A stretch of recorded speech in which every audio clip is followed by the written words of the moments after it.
Attention, please. Eastern Airlines Flight 19, now ready for departure. Welcome aboard the Walt Disney World Express monorail. Now, ladies and gentlemen, we're entering the vacation kingdom of the world. There's enough land here to hold all the ideas and plans we could possibly imagine.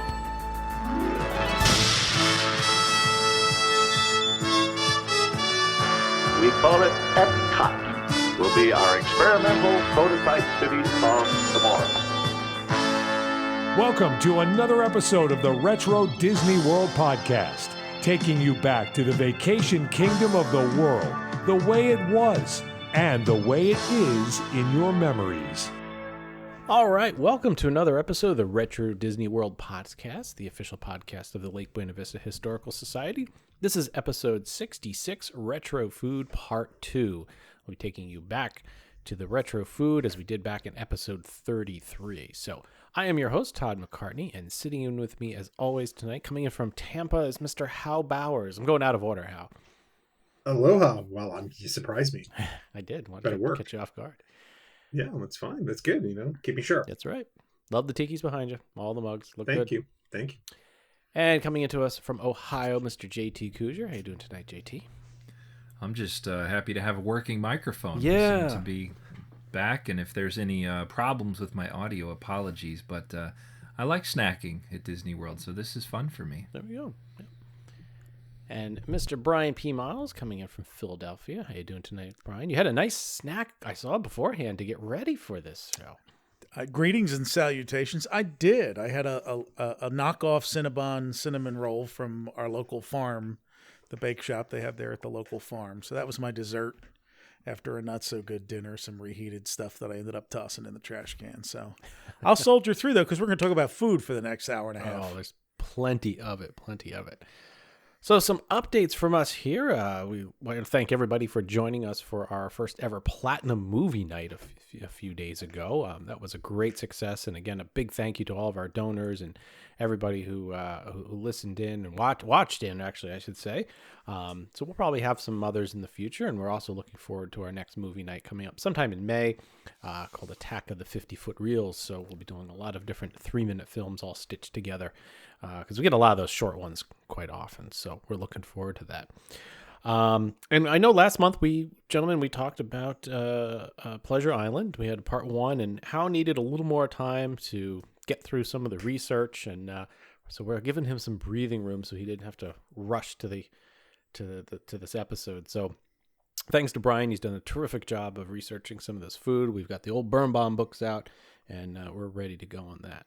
So we will bring that part 2 of Pleasure Island to you, hopefully in the near future once Hal's completed, and we'll go from there. But for tonight and this month, it is definitely onto retro food. But before we get started, as always, we always have a heavy mailbag coming in, and JT's prepped us as usual. So JT, what do we have this month coming in? Okay, so first off, Troy reached out, and this is more of a photo request here. Troy says, do you have anything from Fort Wilderness showing the beginning of the reception outpost? He's looking for basically not the RV lanes, but which is now inside the reception outpost. He says he knows the resort started with a temporary trailer from 71 to 73, and the lanes on the outpost were built and started in 73, but he's looking for like those early Fort Wilderness photos. So that's more of a call to action if anybody has any of that pictures. And I kind of connect that to the hotel lobby discussion we've had in the past, where it's been like, most people don't take a picture of the lobby when they're checking in. So that's going to be a tough one, Troy, but you never know. We might find it there. Next one is from Ed. Ed is a local kind of to me here. He says, hi guys, just love your podcast. I'm one of those who can't start in the middle, so I started early March and I'm up to episode 46. Only 26 more to go to be caught up, and started playing the audio rewind for real. Well, don't want to give you the bad news yet, but you'll eventually figure it out. He'll find out. Yeah, he's hoping to be caught up in April. These binge listeners, do we have like a little award we can give them? See who can listen to all in the shortest period of time. It's a guy with his hands in the air going, where you been? He just discovered podcasts. It's all right. He says, with you guys now is the Lake Buena Vista Historical Society has inspired me to look through my mom's old stuff from a park in Ohio called Euclid Beach and donate what I have, as well as looking through stuff from early Magic Kingdom trips back in the early 70s. So he's kind of on the hunt to see if he has anything for us. He says, keep up the good work, and he'll stop by the phone in the Chapeau to see if they've fixed the receiver. Excellent. Yes. Is that still there? Well, it's closed for refurbishment now. So the big question is whether or not it will survive the refurbishment, whether that phone survives. Yeah. The only thing that could happen that would be a big win for him is if there was audio rewinds played on that phone. Yes. Still, so Ed, thanks for sticking with us. I know we're not a current event podcast, but hopefully you get caught up with our current events here pretty soon. So appreciate your back catalog listening. All right. Next one here is from Joe. Joe says, hey all, this is Joe here. You were gracious to include me in episode 7, the souvenir episode, if you guys remember all the way back then. That was what, like 2002 or something, right? He was listening to a recent episode, and he says we mentioned the People Mover in Houston at the airport. He wasn't sure if he'd ever watched any of the videos by the Technology Connections. He did an episode on this, the story of Disney's People Mover in Texas. You may want to check it out. So I don't know, you guys ever see that? I rode the People Mover in Texas a couple years ago. Okay. It wasn't as fun as in the Magic Kingdom. For sure. Well, thank you, Joe, for that. We'll check that link out and share it out here in listener mail if anybody else wants to check that out. Pretty cool, though, that unique Disney history connection there. Next up is Jimmy. Jimmy says he's not big on commenting on YouTube, but he wanted to send us a big thank you for posting the old Disney World Easter parades. They made his day. His family are thousands of miles away, and the pandemic introduced a number of challenges this past year.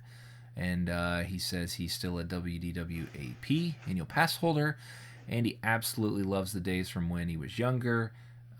Like seeing Roger Rabbit, which is his favorite character. He says, please keep posting vintage specials. He even enjoys the commercials. I don't know about you guys, but I see almost as many comments and love about the commercials as we do as the actual event we're sharing.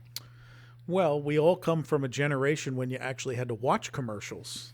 And I occasionally think about all of those commercials that I have retained in my brain for some reason for 20 or 30 years, jingles, and that kind of stuff. And I don't know anything that is being broadcast today. And I wonder if kids 20 years from now will have anything like that to draw upon. If the YouTube ads ever get saved somewhere, that's what.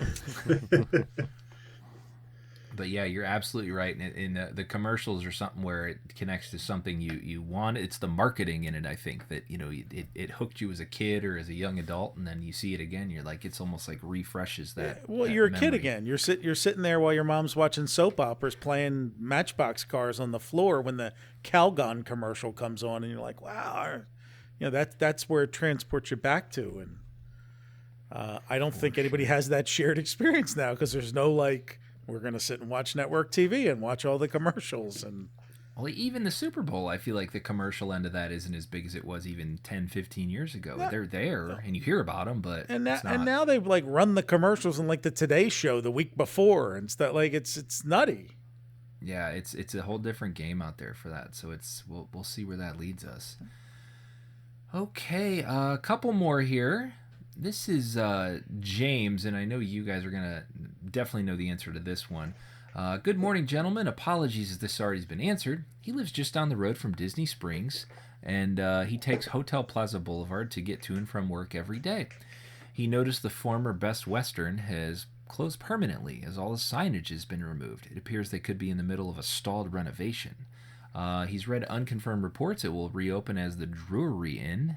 Do we have any knowledge of what's going on there, since that is an episode we did was Hotel Plaza Boulevard? We do. It was not unconfirmed. It was confirmed. It was announced as the Drury Inn. Drury has it listed on their website as opening in 2021. But as he correctly noted, they did a fair amount of construction on the property because they're adding another tower and renovating the whole thing. It's the property directly next to the Amateur Athletic Union, which was the preview center, the original Disney preview center. But construction stopped in like October. It just stopped. Now, that's not surprising because that is one of the sectors. If you remember, after 9/11, Disney stopped doing the legendary years wing of Pop Century and then just let it sit there as a shell for 10 years before they decided to, pick up construction again and retheme it as Pop Century. But maybe it wasn't quite 10 years. I don't remember how long, but it was a long time that it just sat there, like half done. I don't think this project will be that long, but I think as the pandemic stretched longer and impacted tourism longer, that they just made a business. The Drury's not nearly, it's not Hilton or Marriott or anything on that scale. It's a fairly decent sized chain, but it's not giant that they can just be like, oh, we're just going to go build the most expensive hotel we've ever built and hope people are still able to come. So I did actually message the general manager of that property when we got this email. I did not hear back from him because he probably doesn't want to tell me things that he's not willing to tell the trade newspapers or something like that. But I wouldn't read too much into the fact that they've stopped construction for now. I think once Disney's back at capacity, you should expect to see that construction pick up again. All right, thanks for that update. We love a Hotel Plaza Boulevard. It's always a fun little, I don't want to say forgotten part of Disney World, but it kind of is to me, and the history's still there, though, and so are the locations. So, okay, this one's a little different one. I don't know if I've ever done this from the listener bag. I feel like I'm playing the dating game here, sort of. This is not me personally. This is Dane here. He wrote in, and just the other day, he's looking for 2 pieces of ephemera, and he has some ephemera to trade. So if you have these 2, let us know, and we'll connect you to Dane. Dane's looking for the 1972 New York Times magazine that has the Contemporary on the cover. He's also looking for an A-frame blue room service menu from the Contemporary from the 70s. If you or anyone you know has any of this information, please call the Unsolved Mysteries hotline, and we'll connect you. We're going to be the swap shop. Richard Christie's going to start prank calling us. Thank you for your call. What's funny is Dane has also sent us photos of some various ephemera that is very cool. He's willing to trade you, so that is a swap shop. We're actually going to be using some of it in tonight's episode. Should we start doing like Antiques Roadshow too? Like we'll give a value on everything that comes. That's a separate night. Like it's a movie separate night, okay. and then there's going to be like the Disney Roadshow. We'll have an appraisal night. Yeah. Like, well, I've seen that go for this, and yeah. About. So Dane, thank you, and I'm sure some of this guy's message will be in your notes here, Brian. I'm not sure. Wesley Hansen wrote us. And he first, my end of it is I wanted to say on here that he said, thanks for the great Platinum movie night. He was super excited about it. It didn't disappoint.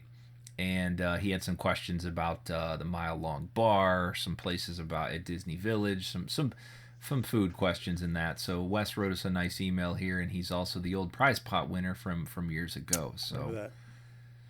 That's all I have for tonight, or this month. So write us, podcast at RetroWDW.com. If you have a message, a question, memory to share, there's a good chance it could end up on the show. We'll sift through it, see if you make the cut, and hopefully you'll end up on a future episode.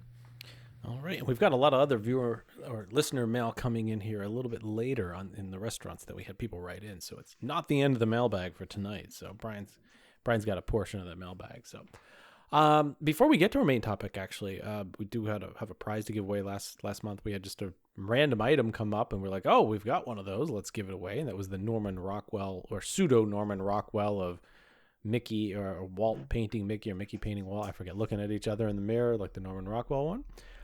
So we had a number of people write in, and I'm happy to announce we do have a winner. So picked randomly for all the entries is Tracy Malkowski. So congratulations, Tracy. It's rolled up in its original tube, and we will get that out to you shortly. So thank you very much. All right. So as we said at the top of the episode, this episode is Retro Food Part 2. So if you are interested in food and you're already salivating, you may want to go and listen to episode 33. And then we also did a kind of a follow-up episode, number 58, Retro Menus, which we went over a lot of different really cool menus that we've seen over the past number of years. But tonight we're kind of, I wouldn't say finish out the restaurants, but certainly carve into another segment of the restaurants. Yeah, Brian nodded on that one. He saw nice that. reference. Yeah. Thank you. Are you referring like a carving station? Yeah, it's always good to have a carving station. I like that. You know, Got it. Fresh piece of meat, love it. Is that a heat lamp that it's under? What's that? Is that a heat lamp? If the bulb is red, then you know it's a heat lamp. That's right. That's That's right. Remember those at the? Did you ever, when you were little, you went to the doctors? They had the heat lamps. They turned it on to keep you warm. Because they'd have, actually take your shirt off or whatever. And they'd have heat lamps over the. I don't That's a good remember idea. that. Yeah, I had that. So I don't know. Maybe they're just. Maybe it was a carving station. Did your mom take you to a vet? I could see a vet doing that. I didn't have much meat. I still don't have much meat on my bones. I was. It was Nothing just to freezing. carve off. I just thought maybe that gold key card worked everywhere. Oh, you get the gold key doctor visit too. Whoa. Flip the light on for this guy. Yeah. That's the... Set it to roast and then carve him. Oh my goodness. So, but I'm going to turn it over to Brian. As I mentioned earlier, he has done a lot of different digging and researching here. He's been through our menus and compared to what we need to talk about, compared to what we didn't talk about last time. Asked us for some input, and all of us have different things. I've got Birnbaum sitting here. We're going to have some great discussions of crepes and restaurants that merged and egg rolls and all sorts of wonderful stuff. So without further ado, I will turn it over to our resident food expert, Mr. Brian Miles. We're going to start off by saying this episode is by popular demand. Yeah. Because we actually had a guy contact us in the last month saying, when are you going to do another food episode? They're my favorite. I listen to them over and over again. And we get a lot of feedback on these episodes. People engage us a lot. They like them. And it is a neat topic. It's one that everybody has food memories. Even if you're not if you don't consider yourself a big food person, you don't think about it a lot, or on vacation, normally you experience food you don't get at home, or you remember a meal that brings to mind the people you were with and being on a trip with your parents or your family or your girlfriend or your wife on your honeymoon or your kids for the first time. And I remember it was the first time we had prime rib, or it was the first time we had something on this trip. I certainly have those memories from my first trip to Disney. So that's one of the reasons why this topic tends to be more interesting than you might think when you say, it's an episode about food. So we actually started this one by doing some social media posts and asking folks for, to tell them we were doing another episode about this, and did they have memories or foods from the past, things that they remember from the parks that are missing now, or that they want to know about. And we got like 2 pages of replies. So I am actually going to let JT read some of these off. Some of them are just comments. Others will be questions for the good of the order, some of which I have answers and some which the boys might want to jump in on. So I will hand the mic over to the baritone from Ohio. So first off, I have a message here from Jonathan, which I love this one, Jonathan, and there's going to be a lot on this one, I think, now and in the future. The sci-fi dine-in has always been a staple on our family trips since the early 90s. But unlike most things we've loved in Walt Disney World's past that are long gone, like the neighboring writer's stop, the sci-fi dine-in seems almost entirely the same. Have there been any significant changes or updates to the restaurant movie or the restaurant itself since its 1991 opening? Paging Mr. Bowers. Yeah, so I'll jump on that because I actually got to go there, opening year, because I was an Orlando resident at that point. Oh, I'm so curious what you have to say here, because so the menu has changed. The menu, of course, has changed over time. The names on the menu started out, with a lot of sort of like kitschy puns and references to things, and it was mostly, burgers and fries and milkshakes, and the menu's gotten more refined over time.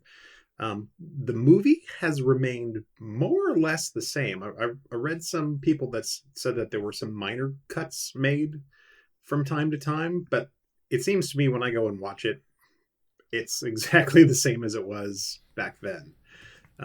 It has an early MGM feel, even the movie. Like just It watching does. it, I feel like it's like it was made in the 90s or something, the way the cuts were done or something. I don't know.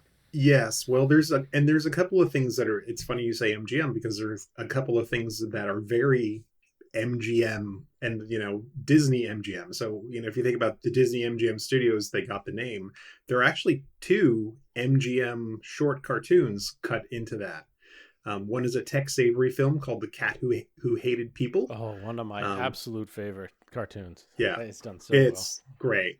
That one's actually been a little bit edited down from the regular version. But go guys, go search this out on YouTube. This is Tex Avery at his best, I think, for his cartoons. And then there is a Tom and Jerry cartoon. I think it's called Spaced Out Mouse. It's from the late 50s. I don't think it's the best Tom and Jerry. It was one of the Chuck Jones directed, I believe, MGM cartoons with Tom and Jerry, and not my favorite, but it works great in the It's space. the one with space themed, yeah. So Yeah, you're in the exactly. sci-fi dine-in, they want the space themed one. Yeah, so they found that one, and then there's a bunch of, of course, movie trailer type things, and then a couple of things that they actually kind of cut together with rock music and trailers on top of it. So it's a good one. One thing that has changed with the movie parts. If any of you went to the sci-fi in the early years, there is a movie called oh my gosh, The Amazing Colossal Man. And every time it got to a certain part in the movie on the screen, there's a section where, all right, so back up, I'll explain. So The Amazing Colossal Man is a U.S. Army person who was exposed to radiation or something, and then he grows to an enormous size, kind of like Attack of the 50-Foot Woman, except a big guy. And he sits there, I love it. He goes, "I just can't stop growing." He's just all mad on like a gurney or something. And I think there's something about the growth process that also makes him like angry. So he's Of course so he is. he's yeah. So So he touching. doesn't have he's not just like a giant guy who has complete control of his facilities. He's also, slightly mad or angry or something because of that. So there's a scene where I think the scientists finally cook up the antidote to the formula, and they have this giant syringe, like this 8-foot long syringe. Two guys are holding it, and they both walk up holding it over their head like a long party sub. Yeah. So they have to, in the movie, what they have to do is basically run and hit the guy in the foot with the syringe and push it in. And what would happen was kind of like a Rocky Horror Picture Show type thing. It's like the car hops in the audience, the car hops that worked there would scream out things at the screen while that scene was going on. So I think when they pushed the syringe in, and of course, okay, listeners, it's been a couple of decades since I've eaten there. So if you know what the actual lines are, please write in and correct us. I want to say that someone yells, "We're only trying to help." And then the guy picks up the syringe, looks at it, the giant guy. Another car hop will yell, "Watch out!" And then the guy will throw, on the screen, the guy throws the giant syringe, and it pierces one of the army guys in half. And he dies horribly there. And when that happens, some of the female cast members let out a blood-curdling scream. And they did this, every 45 minutes or 47 minutes on the loop, I think until 2007, when the practice was finally discontinued. So there used to be kind of I won't say an audience participation aspect to it, but definitely a car hop participation part of it. And also the car hops used to, when it opened, everyone was on roller skates. So they would skate up to you and take your order. Do you know when the skates disappeared? When the insurance guy came and looked. Yeah. I suspect it's probably one of those things where, the opening crew was probably all trained on it. And then as people left, there just wasn't anybody that made it a requirement. They weren't trained for it. So, it kind of held on for a little bit with some people. And there still might be, the occasional person that does it, but it wasn't part of the requirements like it was when they opened up. Oh. I was going to say, and the one last thing is like, I don't know if they do this anymore, but they used to bring you a basket of popcorn out of the popcorn machine as like an appetizer. They do not do that. No. Okay. So that was nice. So while you were waiting, Yeah, it's a movie to get, theme. Right, made perfect sense. They had like a popcorn machine in the back. You get a nice little basket of popcorn. So that was fun. And I did I don't know if they do it anymore, but for a while the kids' items were actually served in Frisbees with the Sci-Fi Dine-In logo on it. That was pretty awesome. Yeah, you see a lot of them come up on eBay and sites like that, but they don't do that anymore. I have a book here as late as 96. They were still skating. It says so. Oh, okay. It's something. I don't know. Excellent. I would love to hear some stories about that. I'm sure there's some good roller skating and falling with the food type things, but that's probably Sonic and all that stuff. Okay, we good on that one.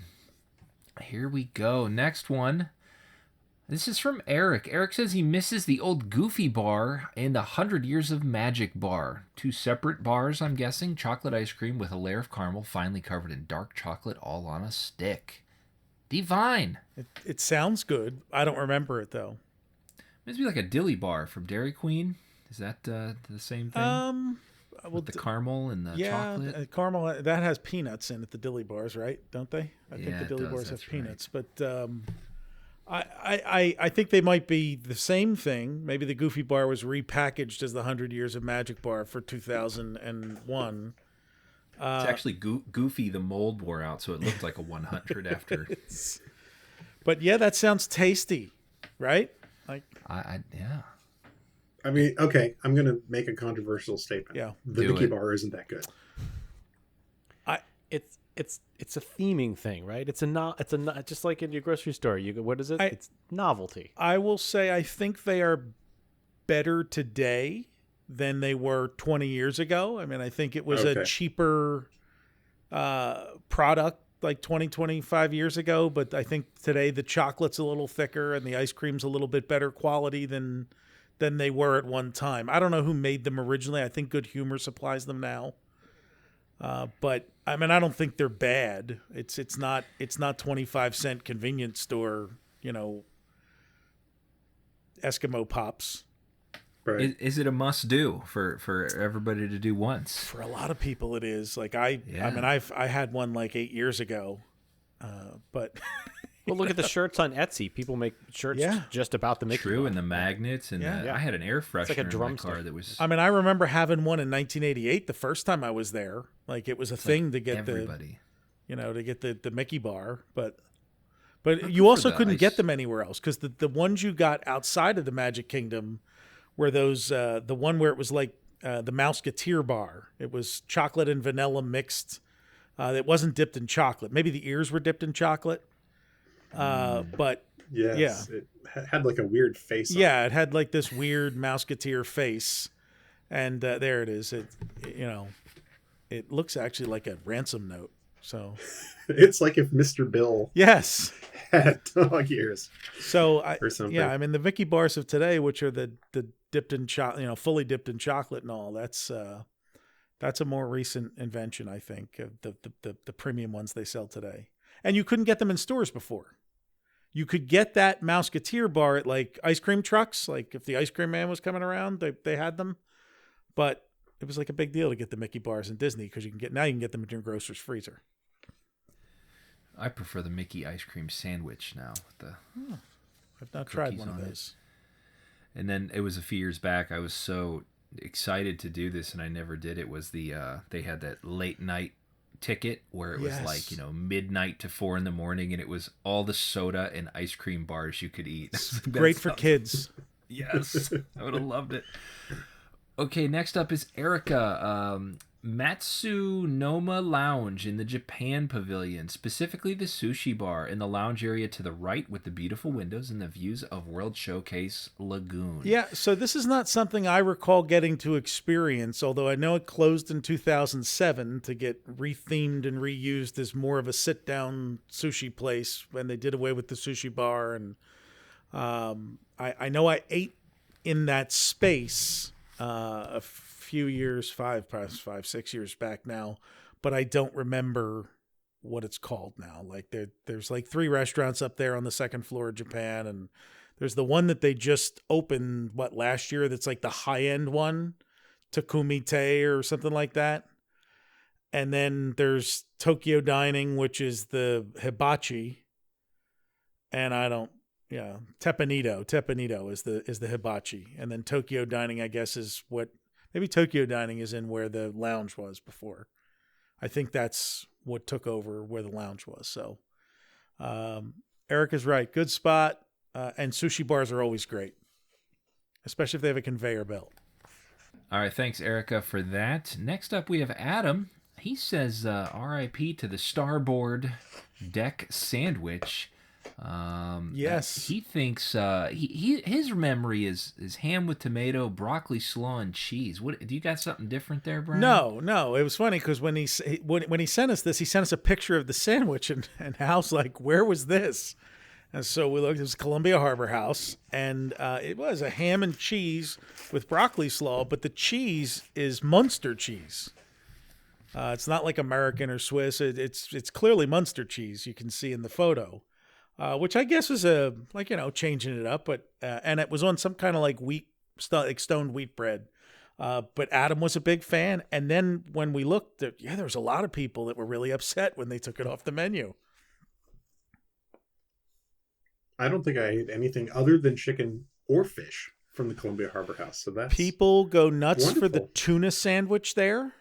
The tuna sandwich is very popular at Columbia Harbor House, and I've had it. It's pretty good. There's another thing that they took off the menu from there in the last 5 years or so. Oh, I know what it is. The vegetable sandwich. There's a vegetarian sandwich there that's made out of like a hummus spread or an avocado spread, and it's got other like sprouts and stuff in it, and people really, really like that sandwich there. I just wish they still had the Monte Cristo there. We'll talk about that later, Hal. They actually had a Monte Cristo at the Harbor House. They did. They served it there and about a half dozen other locations over the years. It seems, it doesn't seem fitting there that it's harbor-ish. Well, it's they got giant fryers in the back. That's because like almost everything there was fried until they started with like the tuna sandwich and the veg. Like almost everything was fried there. So even the clam chowder was fried. They had excess fried space, so they could just. That's how we eat all of our seafood up here in New England. Come on. Well, yeah. Well, that's one of the things I remember about my trips to New England is especially in the seaside towns. Yeah. It's just going to those clam bars and. Yep. Oh. Okay, next memory we have is from Joe. Tangaroa Terrace with an exclamation point. Yes, Todd, you've actually ate at the Tangaroa Terrace, if I recall correctly from our Polynesian episode. Correct. A number of times we ate there. I remember my grandmother having the Tonga toast there, and they did character meet and greet was there during character dining was there. It was a great little location. It's really interesting how they really pushed everything back to the to the main lobby. Yeah, I recall you used to like the pink leilani, is that right? My grandmother was his huge grandmother on the ordered pink it. leilani. Oh, grandmother. Yeah. Okay. And she would have those for breakfast. Bring me a pink leilani. I don't think they were alcoholic. No, they were not. I'm going to follow up. Too bad. We don't have to edit this back in. We'll just do stream of consciousness here. Following up on our conversation about Columbia Harbor House. In 1980, the offerings were the Captain's Combination, which was fried shrimp, fish, and scallops with French fries and applesauce. The Plymouth Shrimp Boat, which was fried shrimp. The Jamestown Fish Fry, which was the fish fry. And the Colony Fried Chicken. Hot cornbread muffins and corn chowder, rather. No clam chowder. And then a bunch of desserts and stuff. So I was not kidding when I said literally everything there was fried. I will tell you this: my distinct memories of eating at the Columbia Harbor House as a child or a teenager, because my parents, they loved that place. So if we went, that's where we ate almost always. you got a pile of French fries, like as big as your head. And then the chicken would be on top of that. I kid you not, the pile of fries was probably like 4 or 5 inches tall. And then you'd have 3 or 4 pieces of fried chicken on top of it. And the fries were delicious, but they just gave you, I mean, no one could finish the fries. It was ridiculous. Sounds like a challenge. They used to give you. It was. Can't eat all the fries, you get the t-shirt and hat. What's the old 96er? Oh, that's our world-famous Paul Bunyan's Blue Ox steak. It is a 96-ounce prime-aged beef steak. And if you or any member of your party orders the old 96er and finishes, everybody eats for free. Not bad, huh? Listen, if I can get a dessert down them, think you could throw in a couple of Paul Bunyan hats for the kids? Sarah says she loved when the Diamond Horseshoe had table service and a show. It was like a mini hoop-de-doo. And I experienced this. I remember this for sure. That was a favorite lunch spot of our whole family. And I'll never forget the spring break year where we showed up and the show was gone and it was like a quick serve, walk up to the bar and get sandwiches. My grandparents were so unhappy with this. Like, boy, this place is really going downhill. Mid-90s that happened, early 90s. Agree, yeah. 93 or 94 they closed it. That's a... You know, it was like a sandwiches and chips in a basket, and then it turns into they're throwing a fun-sized Lay's at you, in the pre-bagged thing. So what I found out, actually, I think about 2 weeks ago, which was interesting, is so they don't have a kitchen facility there, so they would actually bring over the sandwiches from Tomorrowland Terrace. They would prepare them there, and then actually, I guess, walk them over, or maybe go through the utilidors and bring them over that way. So, but yeah, if there was one thing they were to bring back, I would ask for them to bring back for the 50th anniversary. It would be the Diamond Horseshoe Review, because that was a great piece of entertainment and a great place to get some Pepsi and some Frito-Lay chips, or some potato chips, or some Fritos, or whatever you want. See a great show. I remember being confused because we would always walk by Hoop-de-Doo, going to the boat, the launch, and riding over, and I saw the Hoop-de-Doo a couple times growing up off and on, and I'd be like thinking like, well, why do they have the same playing twice as a kid? It seemed like the same type of show. But yeah, Western, but that was a Disneyland tradition, started in 1955. The Golden Horseshoe there. We upped it to the Diamond Horseshoe when they moved it to Walt Disney World, just to rub it in their faces. But yeah, that's God. I saw that show, I don't know, maybe a dozen times. Was in it once, picked to be on stage. Oh, look at you. Yeah, I was terrified. The guy was like, "Okay, come over here and stand on the trap door," and then the drummer would like hit a thing every so often, and I just I'd freak out because I thought the trap door was going to fall on. It was fun for the kids. Okay, next one here is from K Gilb03. Loves and still loves the Plaza on Main Street. It was reliably a walk-in, great food, and great atmosphere.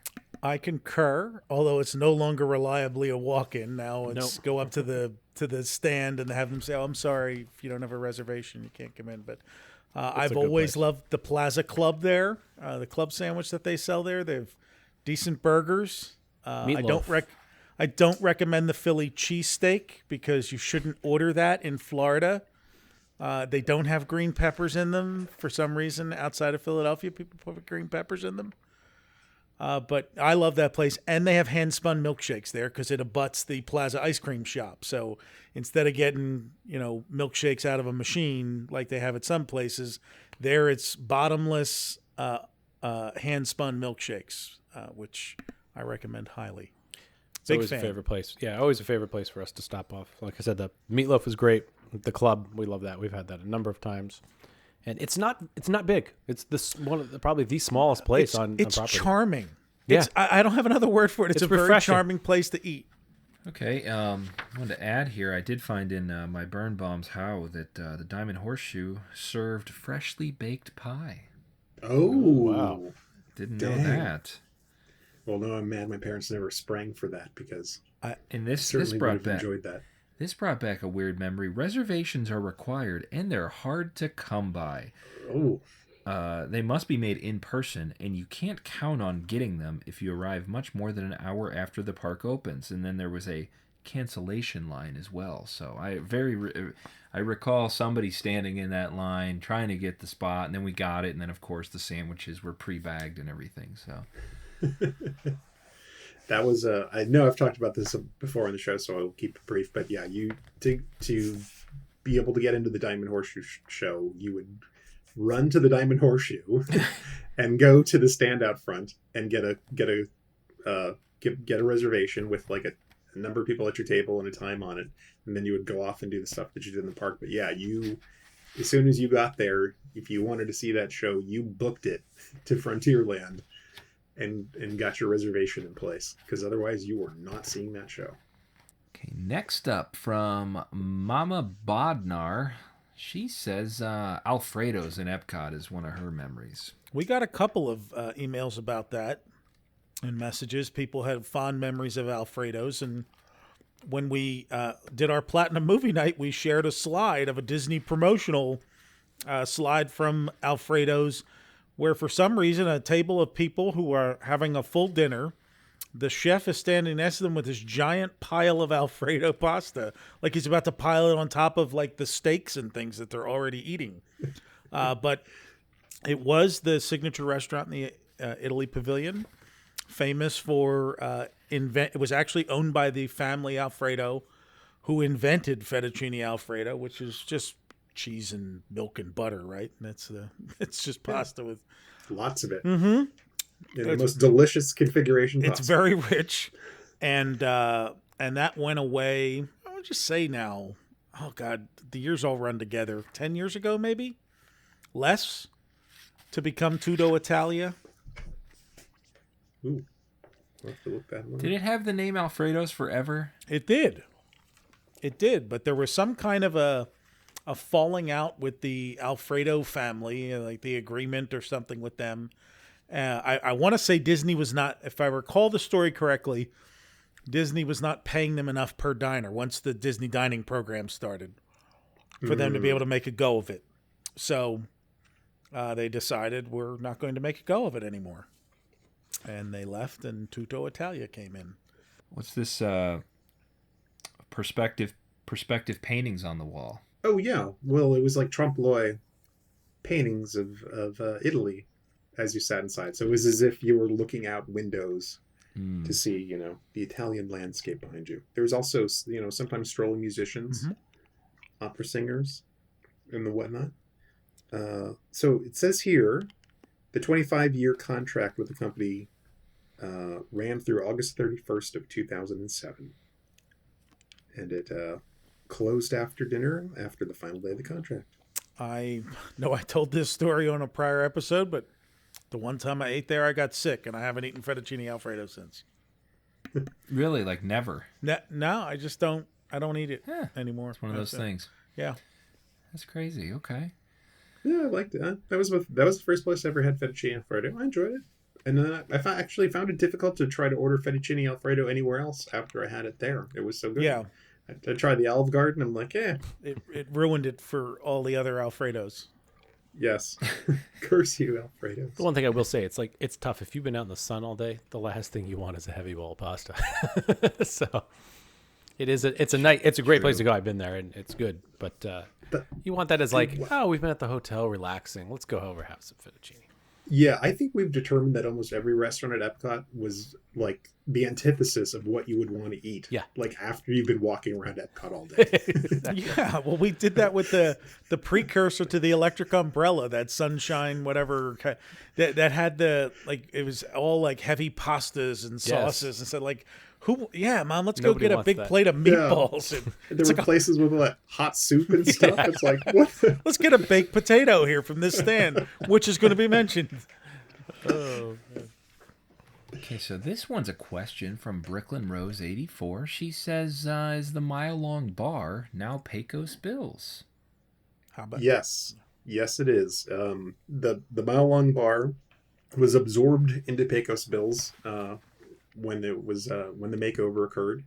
The design of the outside and the inside of the restaurant was quite a bit different when it opened up.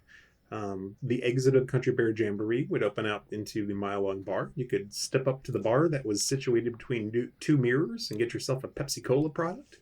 And then if you leaned your head in, as you sometimes might do if you have two bathroom mirrors that face each other at your house, you could kind of lean forward and make it this illusion that the bar went on for a really long time. It was really, bar. It was a bar top, but there were, a line of probably like 2 or 3 cash registers on it. It wasn't like you couldn't sit at it. No booze. Yeah, no booths or anything. Now, interesting enough, when we did our movie night, there was some artwork of the original location of the Country Bear Jamboree, where it was supposed to be on the end of the street where Pecos Bills is now, rather than situated closer to the Tiki Room where it is. And they showed like a full bar in the artwork for that. So there would have been like more of a sit-down bar with tables and a bar that you could sit at, as one of the original ideas for that. So kind of got shrunk down, I guess. Still a mile long, but but a lot smaller. In 1980, you could get hot dogs, chips, Pepsi, Diet Pepsi, Team, which is the lemon lime product of Pepsi at the time. Oh my gosh, I remember coffee that. And hot tea, or a Danish. Oh, popping out of the Country Bear Jamboree, said, "Man, I could go for a prune Danish." Yep, and it was really actually and of course the big attraction was that the heads of the animals were inside of the bar. So when you walked out, they were continuing to sing the song from the inside. So it was a cool way to like come out and they'd see you there. And they should have said like, "I hope you get a Pepsi." Yeah, won't you gentlemen have a Pepsi? I'd like some Team. The Birnbaum says there's mirrors at the ends to make it seem longer. Yeah, like the mile long effect. That's kind of cool. That's the mile long. I always feel like too. They were so close to doing that, like which they did do on the rooftops there, the guns and shooting each other and stuff. But like, I'm surprised they never had like an interactive dinner show back then when they could do stuff like that with Wild West and guns and people hold you up at the mile long bar and all that. Like Vacation, with Chevy Chase there. There was a live Western stunt show, in the 80s that some of y'all might remember. With Black Bart. That was pretty cool. They'd run along the rooftops. Alrighty, from Gallagher Jason, I assume it's Jason Gallagher. Have you talked about the Mickey Butter statues? We haven't, but they're desperate to talk about it. Todd wanted to bring it up, and we have 3 images of them in our gallery. So, what was it? Was it real butter? Was it margarine? It was real butter, molded like Mickey. We have if you go to our image search and you type in butter, you will find about 3 or 4 images of it. It was something that was very much requested. One was actually a screen grab from a video I took of the butter in the coral reef, and we took the 2 maraschino cherries and a toothpick and made them lifting weights like a barbell, So that's on there. But there was the Mickey butter. I think somebody said, you always decapitated Mickey first, which was a little disconcerting. I suppose you could have laid him down and take him out feet first. But there was also the Walt Disney World logo butter too. Remember that that had the D with the Mickey, globe circles. Yeah, the globe or something like that. Yeah.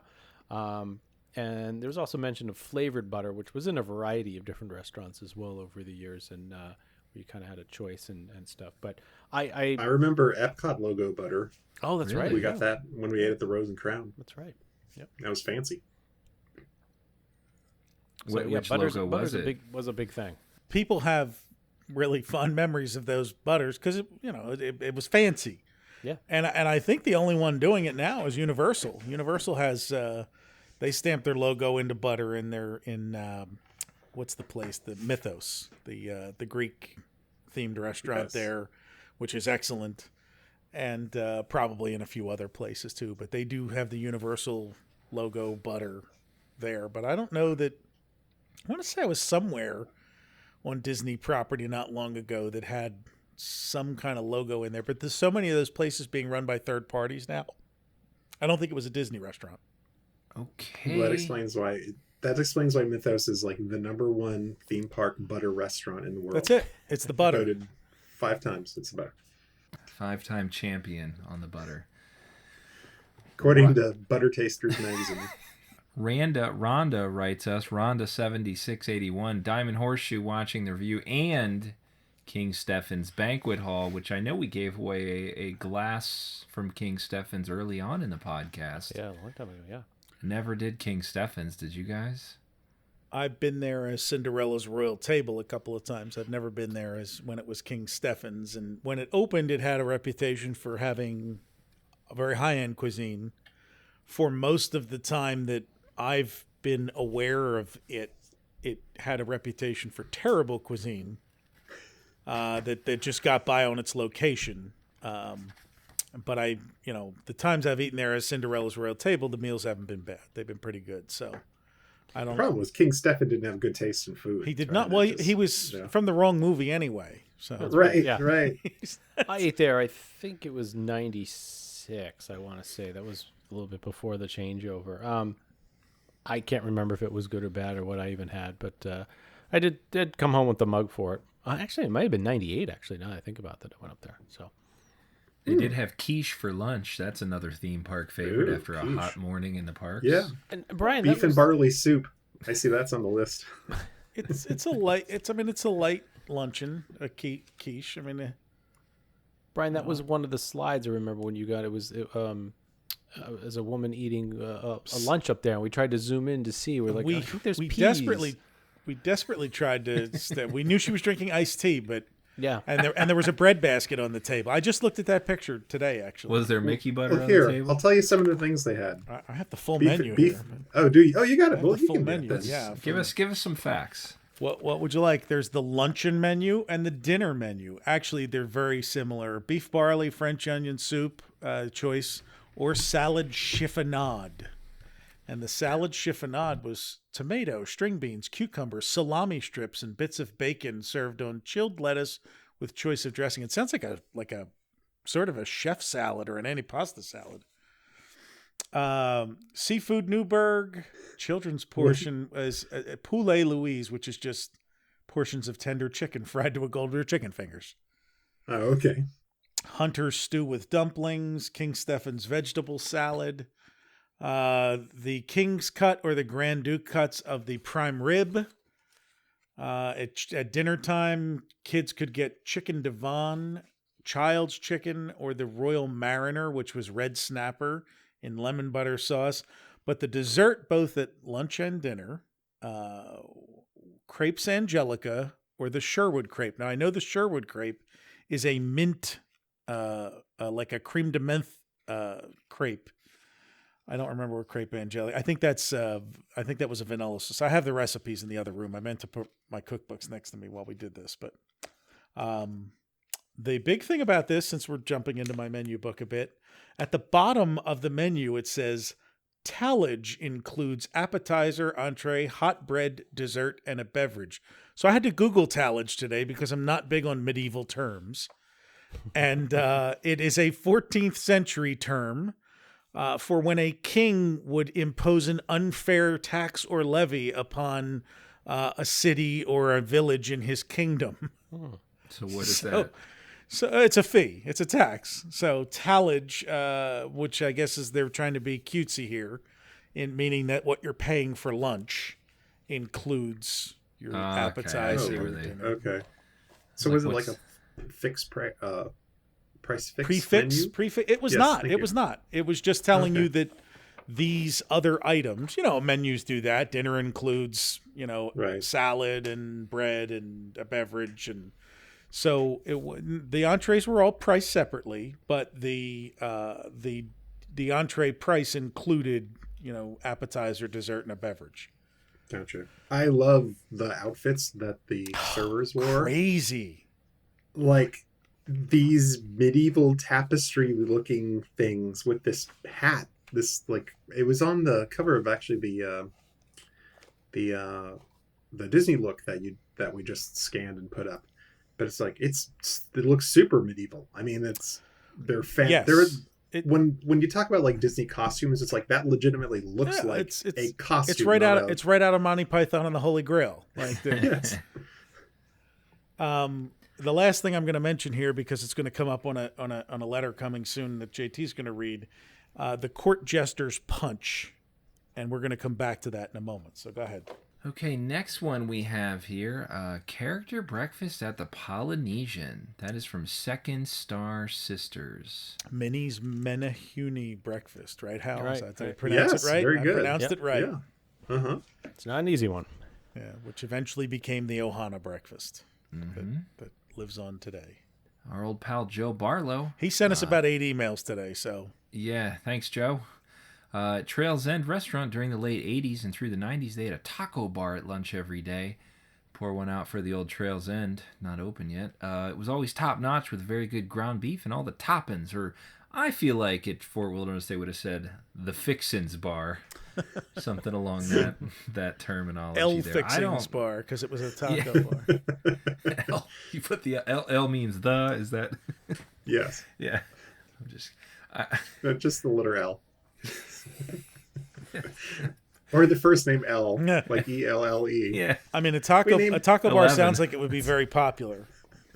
Yeah, I don't recall this because I don't remember going there for lunch ever. It's usually a dinner move, but that I love a good taco bar. Any kind of bar like that sounds good. Yeah, who wouldn't want to eat a taco? I'm not sure if it's on here. I don't see it in your list here. Somebody mentioned. Did somebody mention, or did we see it in a reading somewhere? The silent films shown at Trails End, which I'd never heard of before, and I put that out there to the Fort Wilderness peeps, and nobody really responded. But if you know about that, that's interesting. My thought was like, well, did they bring people to Hoop-de-Doo for eating? And Yeah, because I mean, the layout of Trails End, where would they be running silent films? Yeah. I had somebody reply who was clearly confused. They said, no, they had sound. We brought blankets and everything. And I'm like, I think you mean the campfire movie. That's different. You're not spreading out a blanket in Trails End and watching that. It should be very funny. He's going to hide under this table here. So there was a brief period of time. Well, no, when was that? Actually, JT, I think you read that thing. Was it? It was actually from what, the 1980s? That early. No, it was the Yeah. one, the 71, 70 something. Brian said 78, maybe. Okay, so that's after Hoop-de-Doo, because the Hoop-de-Doo, they built that all, and then they kind of like threw Hoop-de-Doo into that space. Right. So I wonder if that was something that they showed. There was Melvin the Moose breakfast, so you wonder, was it lunch? Was it before Hoop-de-Doo?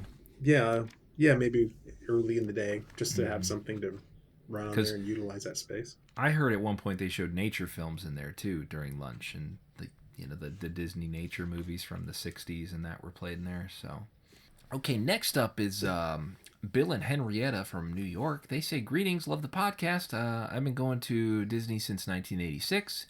Misses the Concourse Steakhouse. His wife and I loved walking there from Magic Kingdom, having a quiet lunch in one of the booths, watching the monorail go by. We would then sit across the aisle at the bar area and enjoy the Bay Lake view. Great to soak in the atmosphere with no crowds. I had that exact experience, leaving the Magic Kingdom on a boiling hot day and wandering into the Contemporary looking for something to eat, and we ended up at the Concourse Steakhouse, and I remember having a delicious salad with steak on top of it, and just such a nice day. Bill and Henrietta also missed the original Cape May Cafe Buffet. Boy, that's a tongue twister. Cape May Cafe Buffet, back when the resort first opened. The dinner buffets had a much better meal and dessert selection back then. He says it's become very watered down. I can't speak to that because I don't recall having eaten there.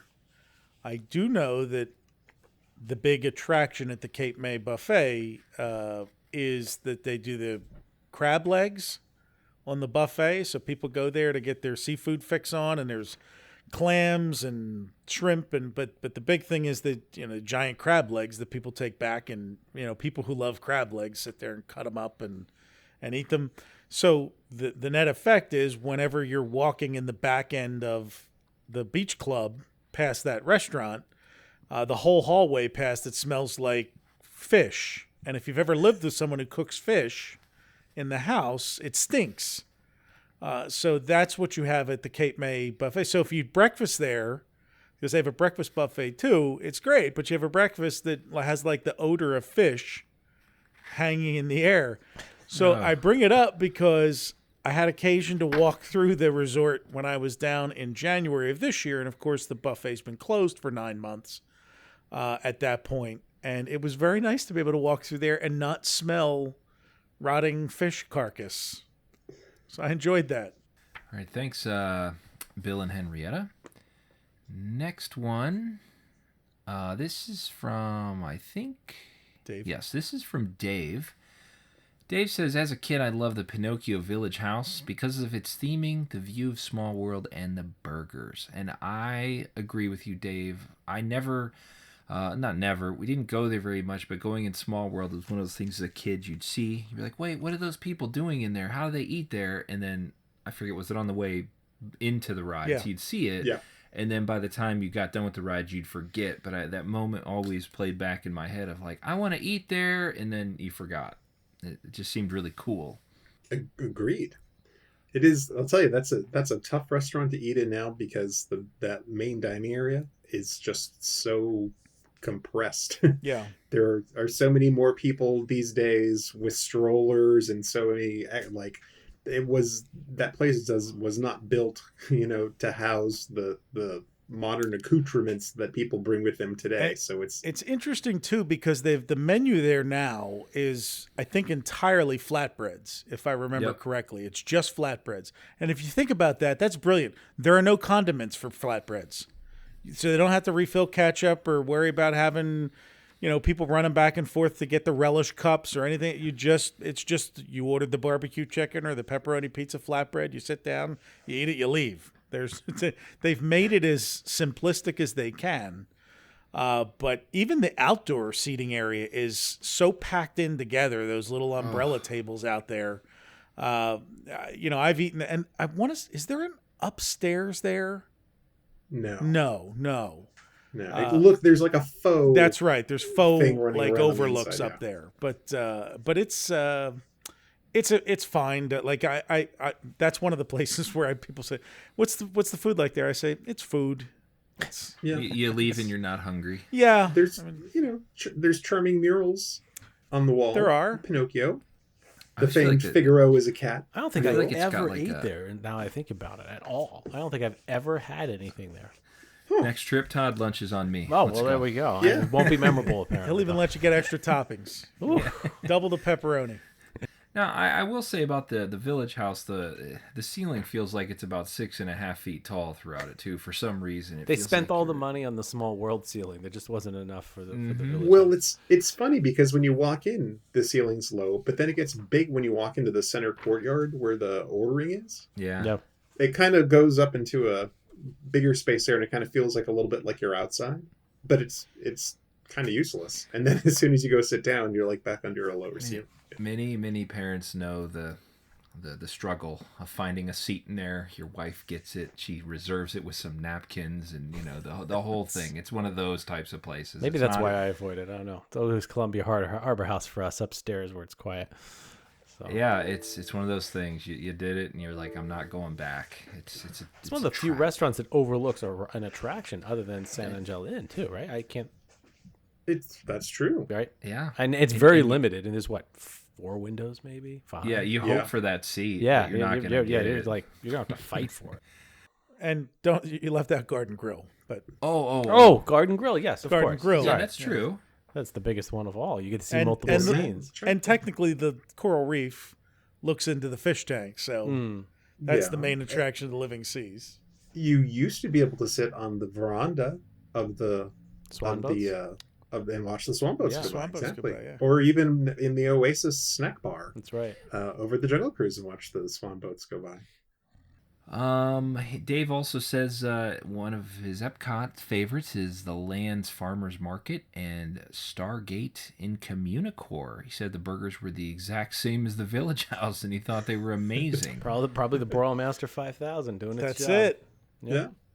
And then big shout out to the retro popcorn kiosk at Epcot near Imagination, hoping they don't get rid of it. Is that like original or something? It lives on. It was still operating and selling ridiculously priced buckets of popcorn. I mean, that's like from the 80s? I guess. I mean, I never gave it a second thought. It's just always been there. as long as like there's the pretzel kiosk on the one side and then the Yeah. popcorn kiosk on the other, and I usually go to the pretzel kiosk, so that's like one of my stops is to get a Mickey pretzel there and sit down and have a pretzel and a Diet Coke right about at that point in Future World. Hey, if it ain't broke. Yeah. Yeah, to keep fix sit it. there and you can watch the ducks walk up the ramp and the whole thing.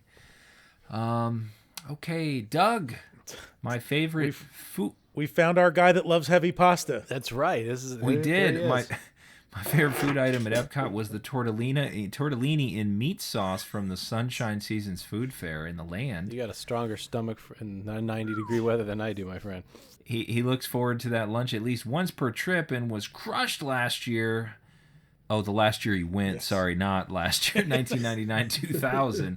Only if it had been removed from the menu. I was 20 years too late there.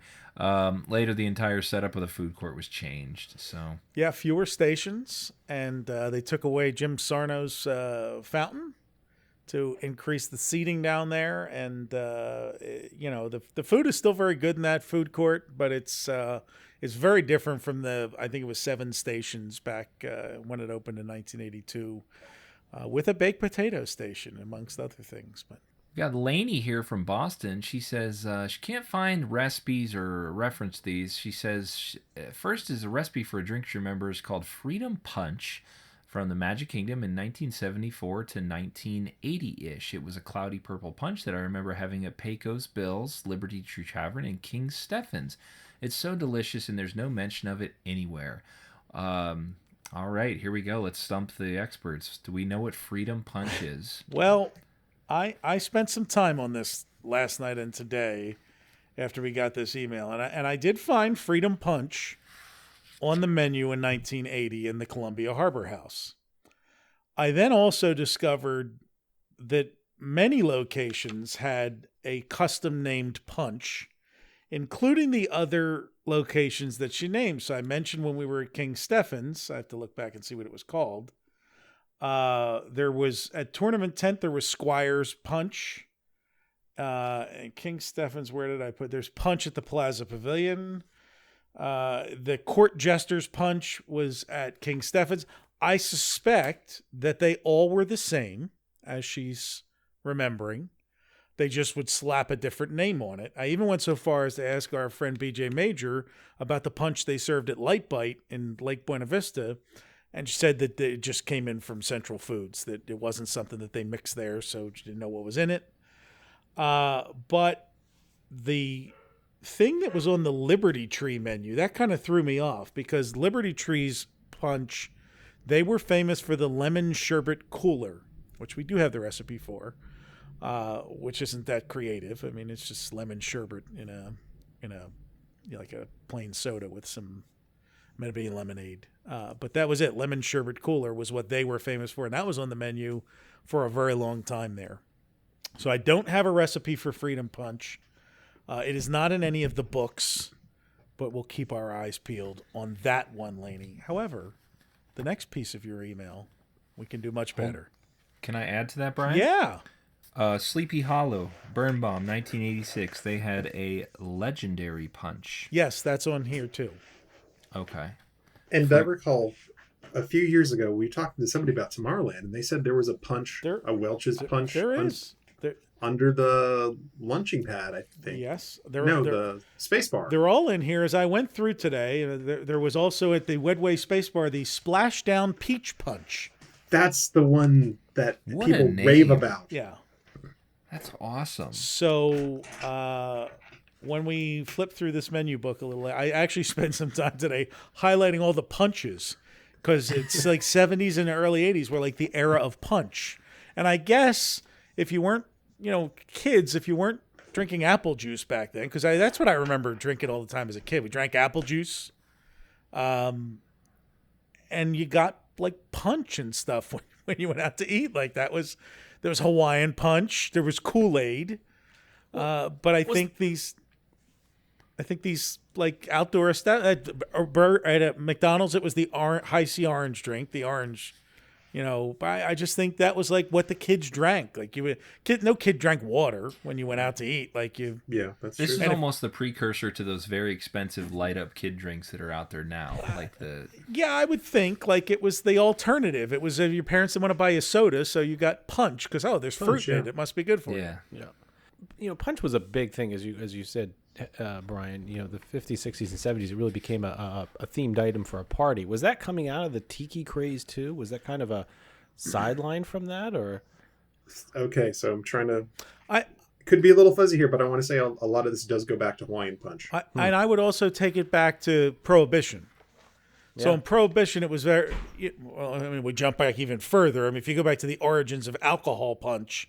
It was because the alcohol was so terrible when they were on ships and stuff, they would mix it with other things to make it palatable and also to go down easy so they could drink a lot of it.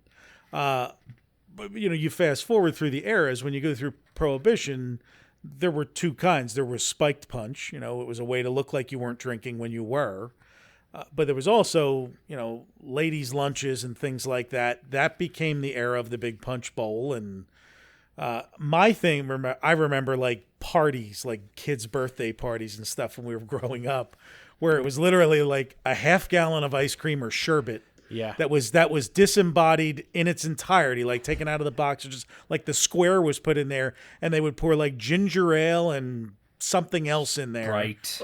And that was what we drank. Like you just scooped it out with like a little bit of the ice cream and some ginger ale, and maybe there was a fruit concoction in there too. Would you like some carbonated sugar with your frozen sugar? Yeah, it was like, and you'd be like, oh boy, this is, I mean, you didn't have like 5 glasses of it. You had a little bit, it's punch. But, Timmy's mom, it was like, oh, look, Timmy's mom made punch, It was, but it was the era in the 70s of like, if you weren't having soda, it's like it was some kind of concoction that your parents put together, whether it was Kool-Aid, you got the crystals and the mix it with water, stuff that you could mix with water. Your lemonade was typically frozen concentrate that you would mix with water. And then in the 80s it became powders because powders were apparently more space age than frozen pulp things. So yeah, that was just, it's what you had. But we're going to keep at it, Laney, because someday somebody's going to be able to tell us what the concoction was that made up these famous punches. And then Retro Magic 4, everybody's going to have a glass of it. Oh, we're just going to have a punch bar. That's it. The other thing she mentions is key lime pie at the Coral Isle Cafe during the 70s, something I still dream about. They even had a picture of this on a poster in the elevator of the Great Ceremonial House. It was more of a chiffon-based pie. Oh, and one last thing, the teriyaki T-bone there was our favorite. Brian, please help with 4 exclamation points. I can help. Help is on the way. We have, your memory serves you correctly, it is a lime chiffon pie. Disney did not publish the recipe for it in any of their cookbooks. However, we placed on our website last year the 2 volumes written by the Orlando food critic, Thought You'd Never Ask, cookbooks. And the lime chiffon pie from the Polynesian is in there. So we've clipped it. It'll be in the show notes for you to look at. And Laney, I want you to make it. And I want you to make sure you send us a picture of it after you've made it and report back on the taste. So you will be able to taste the key lime or the lime chiffon pie. And a teriyaki T-bone sounds delightful. There was a period of time where a lot of the Polynesian stuff had a teriyaki element to it. And the teriyaki burger gets a lot of fond memories from the Adventureland veranda. Lady's local. I could, I have no problem if she wants to deliver that pie up this way. Invite Todd and his family over for some lime chiffon pie. Some lime chiffon pie. I might make it now. I mean, it's got Lady's endorsement. Take the train up from Philly. We'll meet in Boston. It'll be great. Get some clam chowder. Yeah, I'll take you. I'll take you to the. You can go to Bob's Clam Hut, or you can go to the world famous clam box, which is shaped like a clam box. I'm on my way. All right. Okay, next up, Ron James, Adventureland Veranda, says there was an awesome teriyaki burger there. As we just mentioned. And that recipe's out there, too. It's really just like a homemade teriyaki sauce. Did they put a slice of pineapple? They did. They did. It's a whole burger, but the marinade was, it was soy sauce and brown sugar and a couple like ketchup. There's a couple other things, and I'm sure it was all Kikkoman products. Yeah. His second place, the Monte Cristo at the Town Square Cafe. So that was interesting. This menu book that we're going to talk about in a bit and actually release with this episode, I looked through there because we've had a lot of reports over the years of where the Monte Cristo was served in Florida before, for some reason, in the latter half of the 1990s, it disappeared from Florida, even though it sells like gangbusters in Disneyland and it's famous there. They brought it there with New Orleans Square in 1966, right? 66. For whatever reason, it was here for 20 years. And then sometime in the 90s, it just, like, they stopped selling it in Florida for some reason. So it was, there are stories about it being served in the Cafe. It was in Tony's Town Square, or back then the Town Square, the Hospitality House. So he is remembering it correctly there. We had reports that it was in the Columbia Harbor House at one point. We have it on the menu at the Veranda restaurant in Lake Buena Vista Village, which we'll talk about a little bit later. So it was there at one time, and obviously Ron remembers it, and he's not wrong because I think it's delightful too. And that menu, that recipe's out there. It's also on our website for the famous Monte Cristo sandwich. I made it a couple times during the pandemic when we had nothing to do but sit home and look up things to make. So I made the Monte Cristo using Disney's recipe. I had to buy yellow food coloring for it because there's like one drop of yellow food coloring in the batter to make the color right. And it's right. It makes the color right. Yep. Thanks, Ron. Next up, BJ Major. She has great coverage of the land and its changes throughout the years. The only thing she wants to comment on is, as mentioned at the very end, Disney Central Foods. She was sad to hear a while back that Disney is no longer making any of its food the way they used to. She used to work in food service at Lake Buena Vista. Got to know a little bit about all this. Daily deliveries from this facility would be pretty substantial. Think of when you'd see McDonald's truck resupplying a local McDonald's. We would have our cold salads, that's like macaroni, potato salad, come in big white buckets from Central Foods. Also, all pastries were sold at the deli, were made there and were delicious. Black Forest cake, banana walnut cake, apple and cherry turnovers. She believes the chili they served at Light Bites was also made there, and they turned out millions of burgers for the entire property every day. Big moment of silence for Disney Central Foods. So, Brian, at Retro Magic, our next event, are we going to serve the cold things out of big 5-gallon buckets, scoop them out with ice cream scoops? And we have no proof that that's not how they're served in the first place. That's true. They could still be served that way. Reminds me of a cafeteria line. Just to put a little context to Central Foods and why it existed at all is, Central Florida, 1969, you do not have an infrastructure like you have in a modern city today. You didn't have Cisco and all those big food distributors that you could just call up and have, 400 pounds of potato salad show up at your doorstep. So they would have to order the raw materials, have it delivered to Central Foods. Central Foods would prepare, they had a massive bakery. They would prepare foods for all over the property and then ship it out. And then I think over the course of time, as you started to get, some of those big players start to exist and come into Florida, they were able to, stop doing it themselves and just start hiring out someone else to do it and probably saved money somewhere. It saved a lot of money, and like good laboratory rats, when the transition happened not long into the Eisner Wells era, what they did was they first subcontracted out the employee cafeteria. So all of the employee foods went to a contract with Aramark to do the cafeteria and feed run the employee food.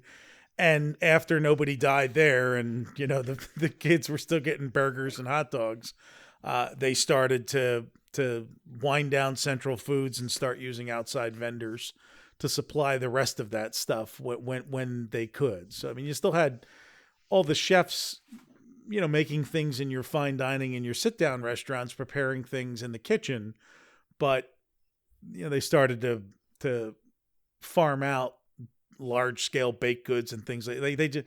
You had full-time bakers there. They were salaried employees that were in the Disney pension program and Disney benefits program. And in that era and in business today, people look at that and, business operators look at that and say, why are we in this business? And there was an answer to that in 1971, why they were in that business. There wasn't a strong answer for that in the late 80s when Central Florida had been built up and the infrastructure was there to provide those things.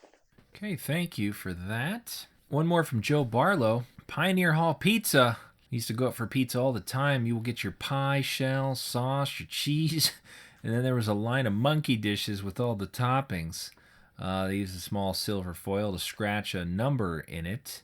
Pop it in the oven. And there you go. It sounds like Seinfeld here. So that was the make your own pizza, the late night offering at Pioneer Hall. So from like 9 to midnight or 1 a.m. or whatever the thing said, you could go and make your own pizza as you came back from the parks or whatever you were doing. Done sitting around your campfire, you could go into Pioneer Hall and make your pizza.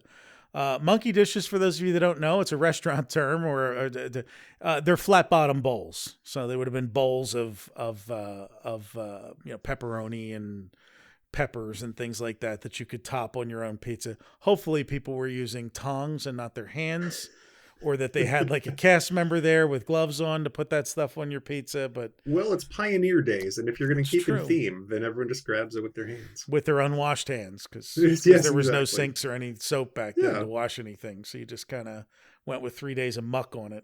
Famous. Plus Go ahead. The Pioneers are famous for their pizzas too, aren't they? They like love when they pizza. would take the Conestoga wagons. That's the thing. That's Back to the Future Part 3's best part is when Doc Brown and Marty go into town for pizza at the saloon.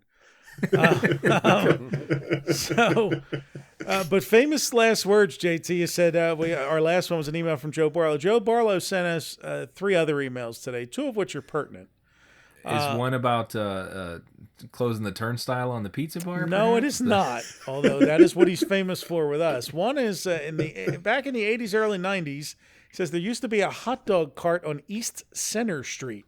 They sold foot-long Hebrew national hot dogs. I don't remember when the hot dog cart started or ended, but they did make a good foot-long hot dog. Howard Bowers. Do you remember this?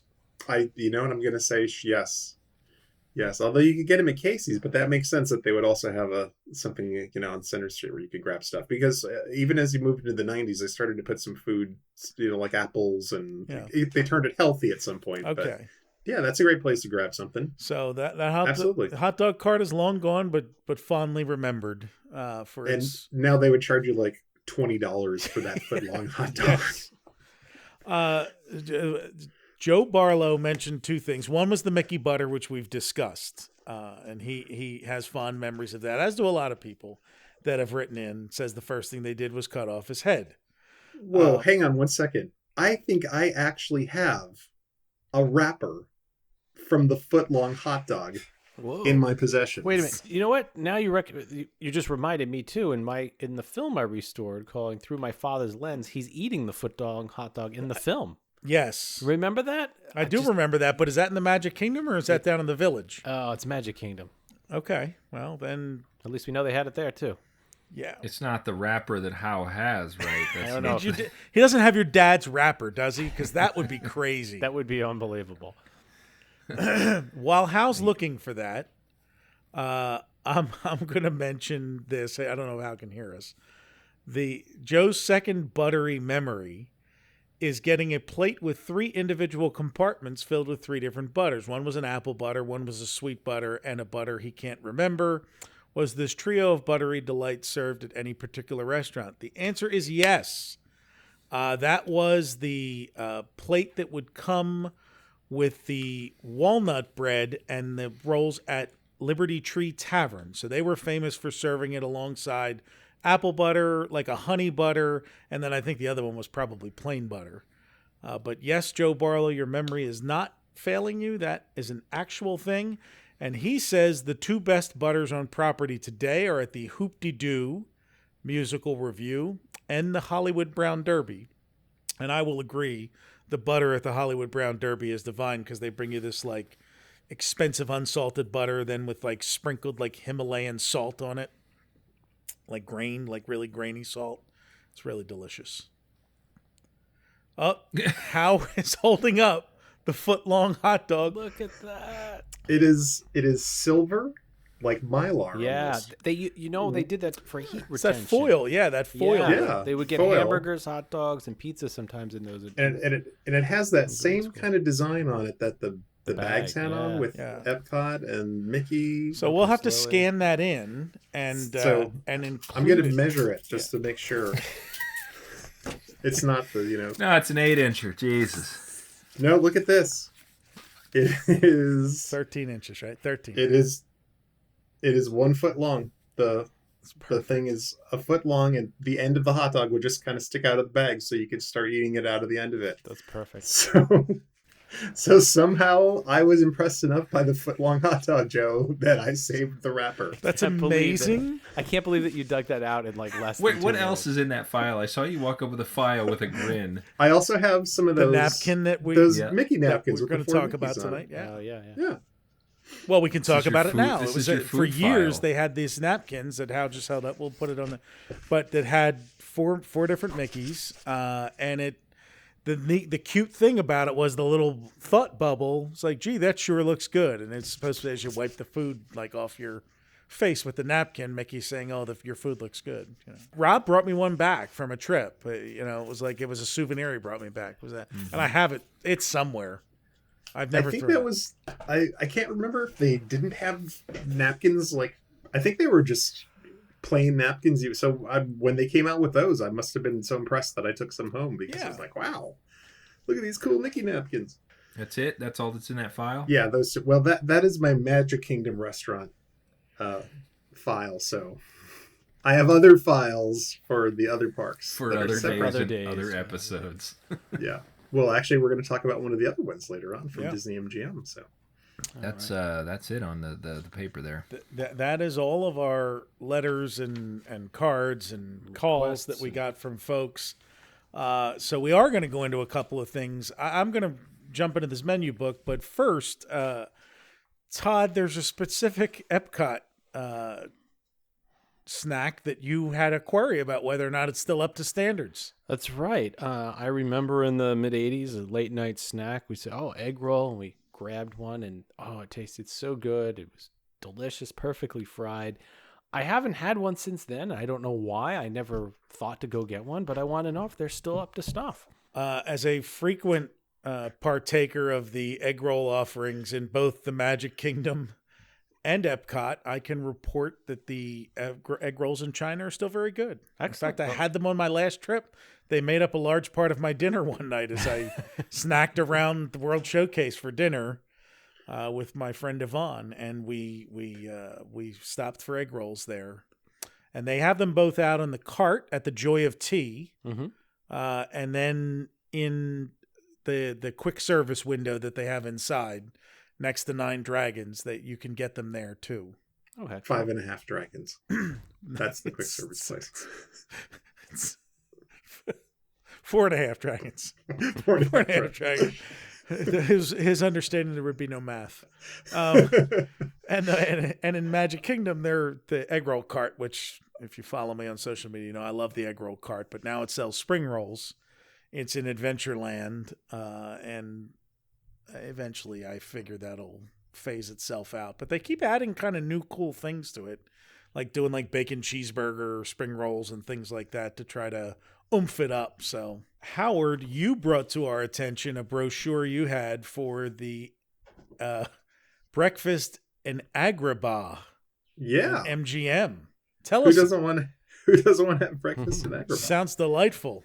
Yes. So this was at the Soundstage restaurant. So after the interior no longer looked like the set from Big Business, because it actually was pieces from the set from the movie Big Business that were shipped to Florida and reassembled to look like the hotel.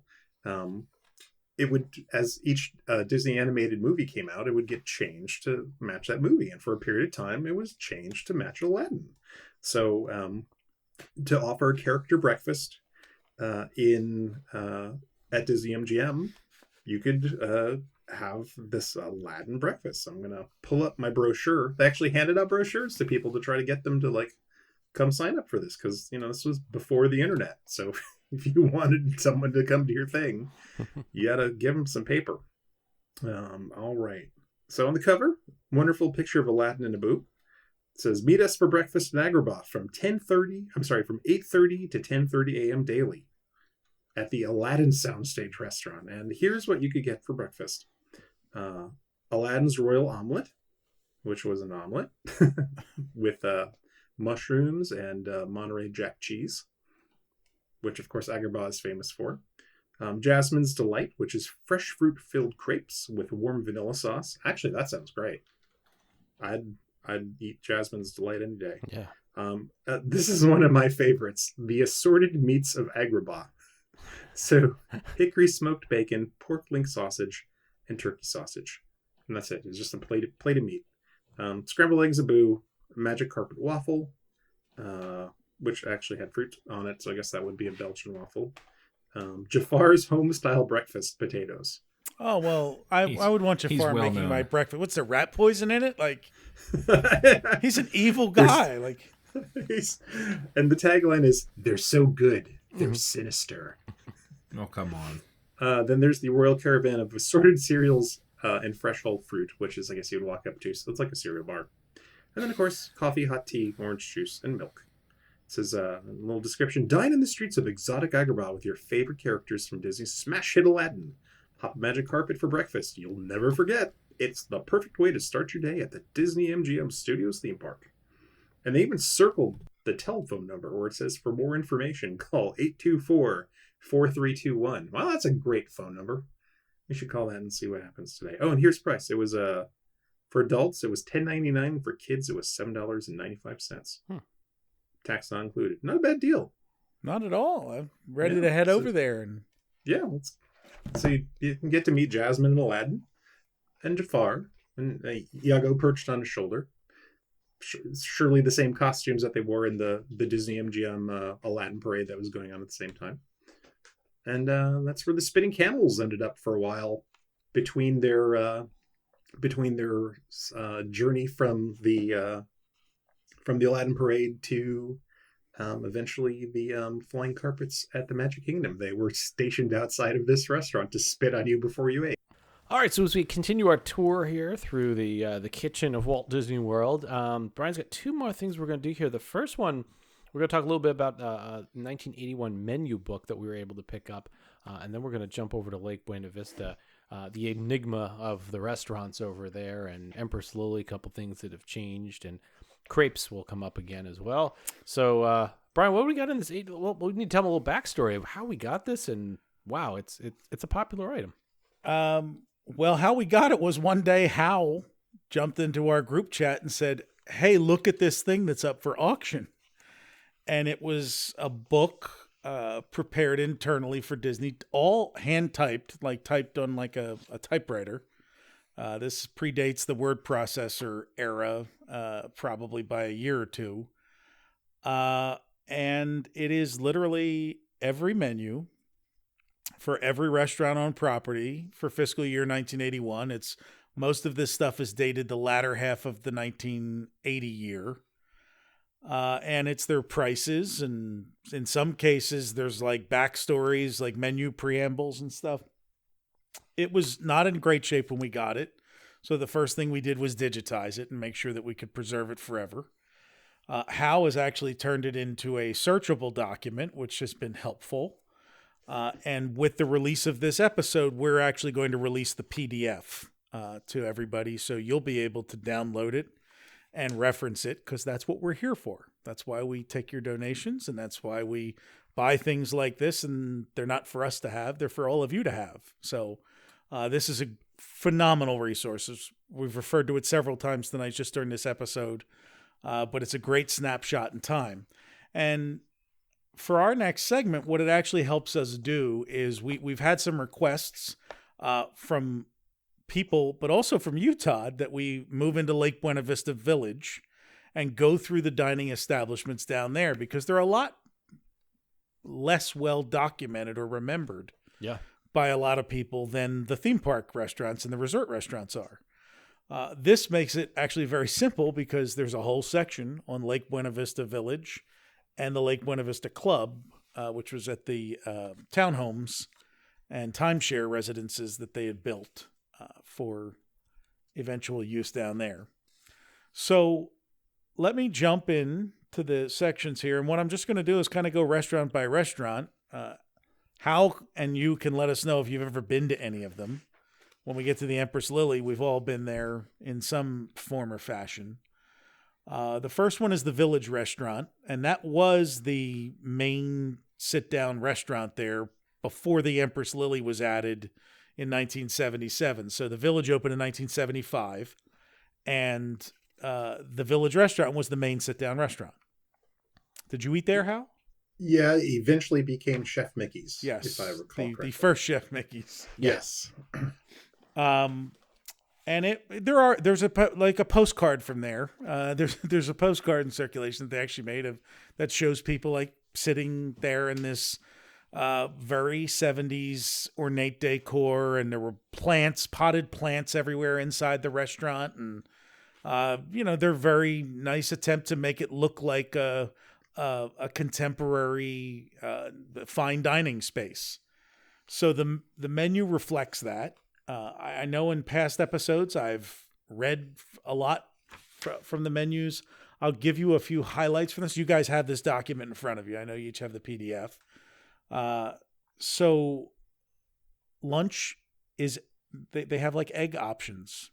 And that was a ladies' lunch at the time was considered quiche and a salad or things like that were considered ladies' luncheons at the time for ladies who lunch. Because this was still the tail end of an era where there was a generation of mothers and wives who didn't work.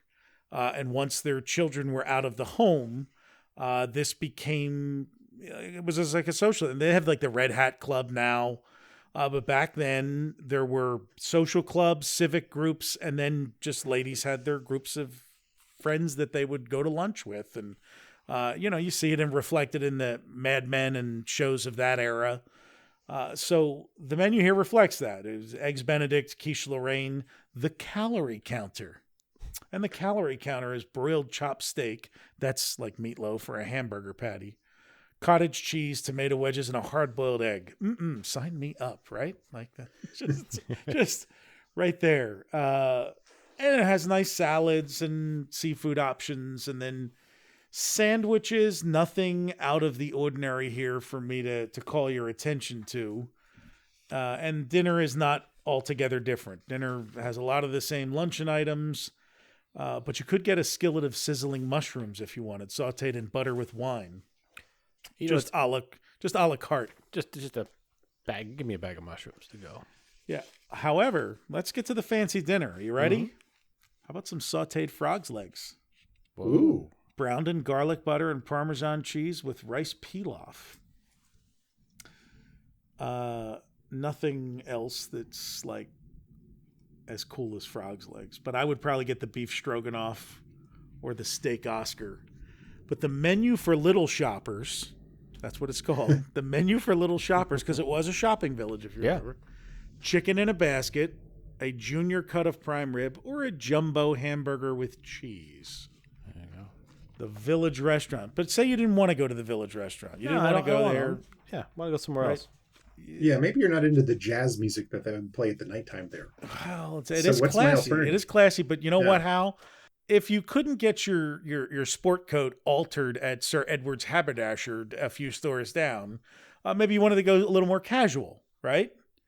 So maybe you went to Captain Jack's Oyster Bar. Oh, yeah, that's very casual. Which I think we could fairly say was the longest lived of the Lake Buena Vista shopping eateries. It lasted until the refurbishment from downtown Disney into Disney Springs when it was finally demolished. But the specialty of the house, first, it was a bar, it was an oyster bar, was the frozen strawberry margarita. And that's what they were famous for. I know I've told before, I have a picture of my aunt and uncle drinking them in like 1979 at sitting in Captain Jack's. The description, the specialty of Captain Jack's, a frozen blend of strawberry tequila, triple sec, strawberries, and fruit juice rimmed with your choice of sugar or salt. What person says, you know what this really needs is a rim of sugar on top of all that? You have to get the salt. That's right. Well, so it's not because it's not lime based. I get it. That's why they go with it. Yeah, I get it. However, though, I've got some information here from Burn Bombs. They were served in big balloon-shaped goblets with a slice of lime, a straddle the rim, tart, slightly fruity, and altogether delightful. So there was a lime involved in it, even though it was strawberry based. So, and my understanding is that the strawberry tequila was actually sourced from Tampa, so it was a local, Florida thing. So I don't know if that's around anymore. I'm gonna have to do some digging and see if I can. I want to taste this. I'm curious. Then we can do a taste test: salt or sugar. We could have it at Retro Magic. We could have frozen strawberry margaritas. You could get some Black Tower wine if you didn't want the strawberry tequila. But as you would imagine, the menu was heavy. Well, Captain Jack's was appetizers. It was cold and hot appetizers because it was a bar, and it was seafood heavy. So you got things like seafood marinara and stuffed clams, or the combination plate, which was a deviled crab, stuffed clam, crab claws, and seafood marinaras. It was everything that they had hot. Cold appetizer. So this blew me away a little bit. Not that ceviche doesn't go back decades and decades in Mexico and other places where it's prepared. Finding it on a menu in Central Florida in 1980 was a little mind-blowing for me. Yeah, but I'll agree with that. But Captain Jack's offered ceviche, which it said was a fillet of grouper marinated in a spicy mixture of chopped onions, green peppers, tomatoes, and lime juice, served chilled. I was really surprised. The other cold appetizers there were a smoked kingfish or a pickled herring. So if Rose Nyland went there, she'd be all set to get her pickled herring served with sour cream.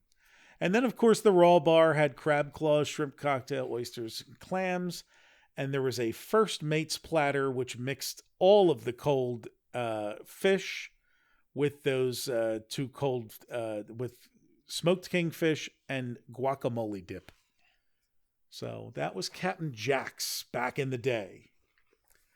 But if you didn't want Captain Jack's, maybe you were just wandering around. Maybe you just wanted a light bite. Where would you go down there? Yeah. Where would you go? Well, it was called Light Bite. It had the coolest sign and logo. We've got that on the site too. There's some great pictures. Yeah, there's some great pictures of it. Light Bite was LITEBITE. That's because it had to be light. You didn't want to use too many words. Absolutely. Too many letters.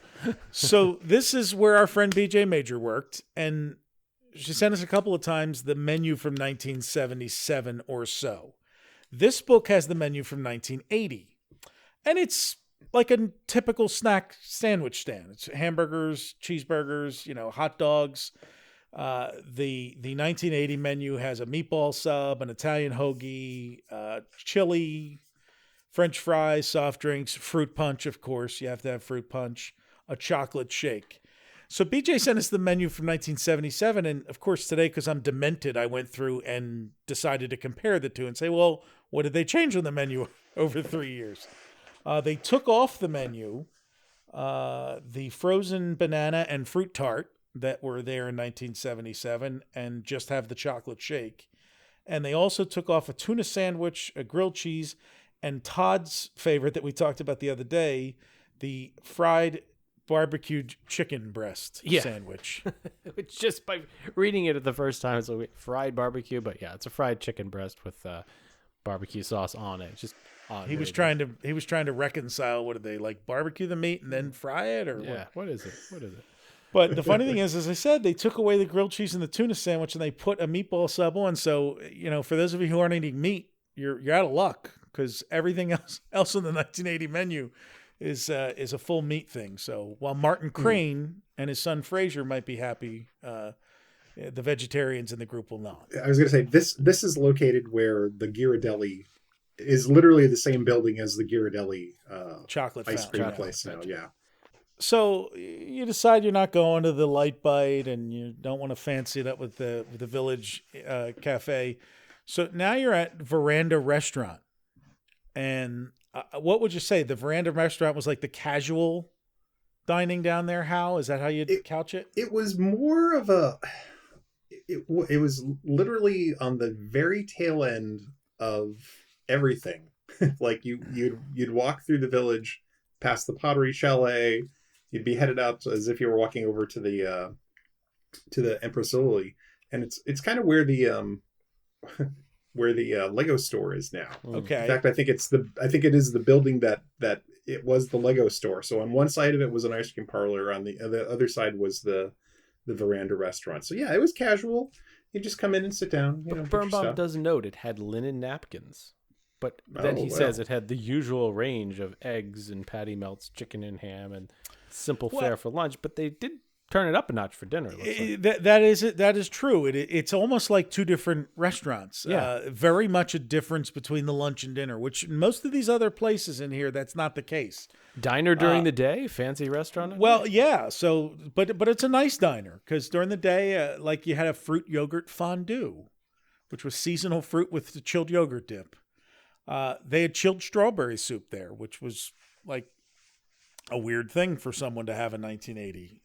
More common today, but a cold soup there certainly plays in. This was the place where the Buena Vista Monte Cristo was offered.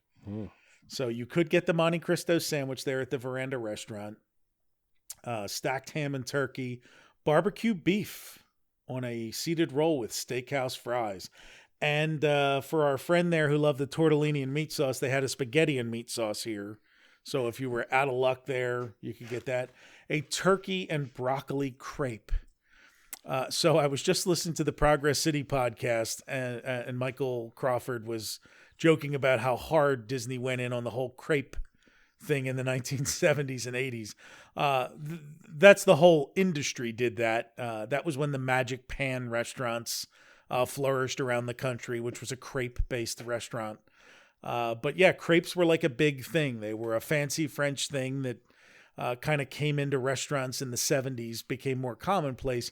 And it became a really easy thing to do because you can make crepes ahead of time. If you're a chef, you can make 100 crepes ahead of time and fill them with whatever you want for dessert or for a savory meal. So Disney, in a lot of these finer restaurants and a lot of the better restaurants, you see crepes for dessert, you see crepes at dinner, you see crepes with chicken, with seafood, all fancied up, and obviously flambéed tableside in dishes like crepe Suzette and stuff like that. So it's an interesting little note of the era. But the Veranda Restaurant was also it had an extensive ice cream sundae menu for dessert, and I guess in keeping with the nice casual, family casual type of dining establishment, with names like the Lamplighter and the Sunday Best and the Gold Digger Sundae, which was butter pecan ice cream, hot caramel, toasted almonds, and whipped topping.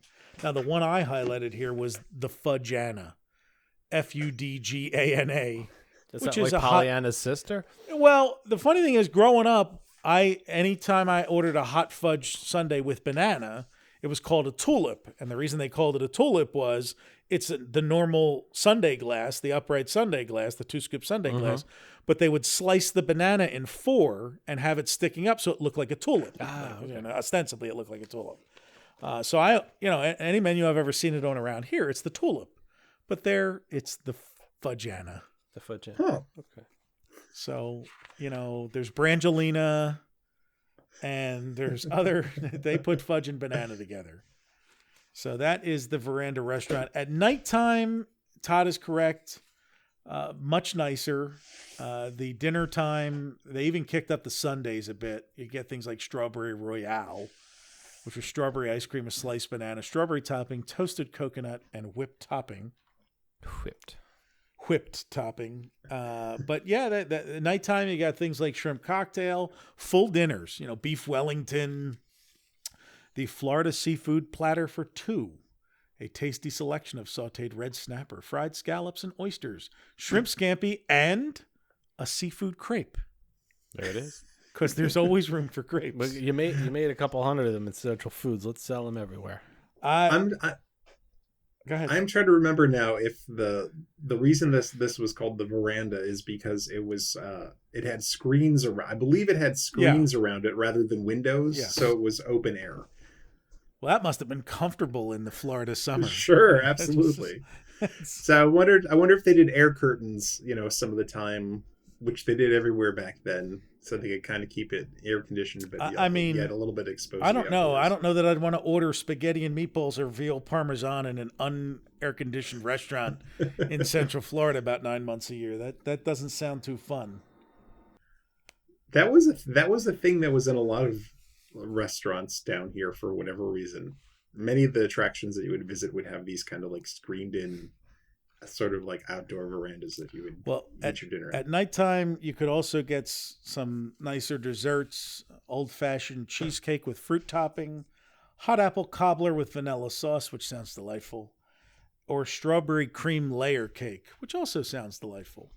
A lot of strawberries in the stuff there. Well, you are only like 30 miles from Plant City and all the strawberry growing areas of Florida, so it makes some kind of sense. But Todd, say you were there and like none of this appeals to you. Like you're sitting there saying, I could really just go for like a giant hot pastrami or corned beef special. I want to choose bread too. I want like 5 choices of bread and and 4 different kinds of rolls to choose from. So, what if I were to tell you I could give you 9 choices of bread?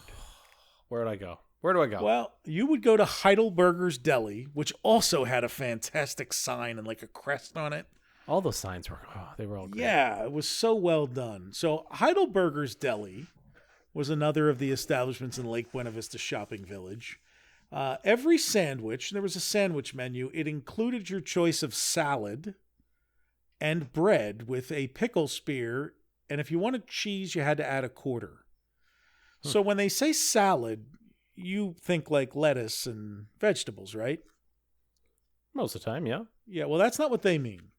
Your salad choices, we'll get to the sandwiches. Oh, don't you worry, folks. We'll get to the sandwiches. But the salad choices are potato, cottage cheese, cucumber. I love a good cucumber salad. Coleslaw, baked beans. I don't know how that's a salad. Sauerkraut or applesauce. So those were your choices of your side salad.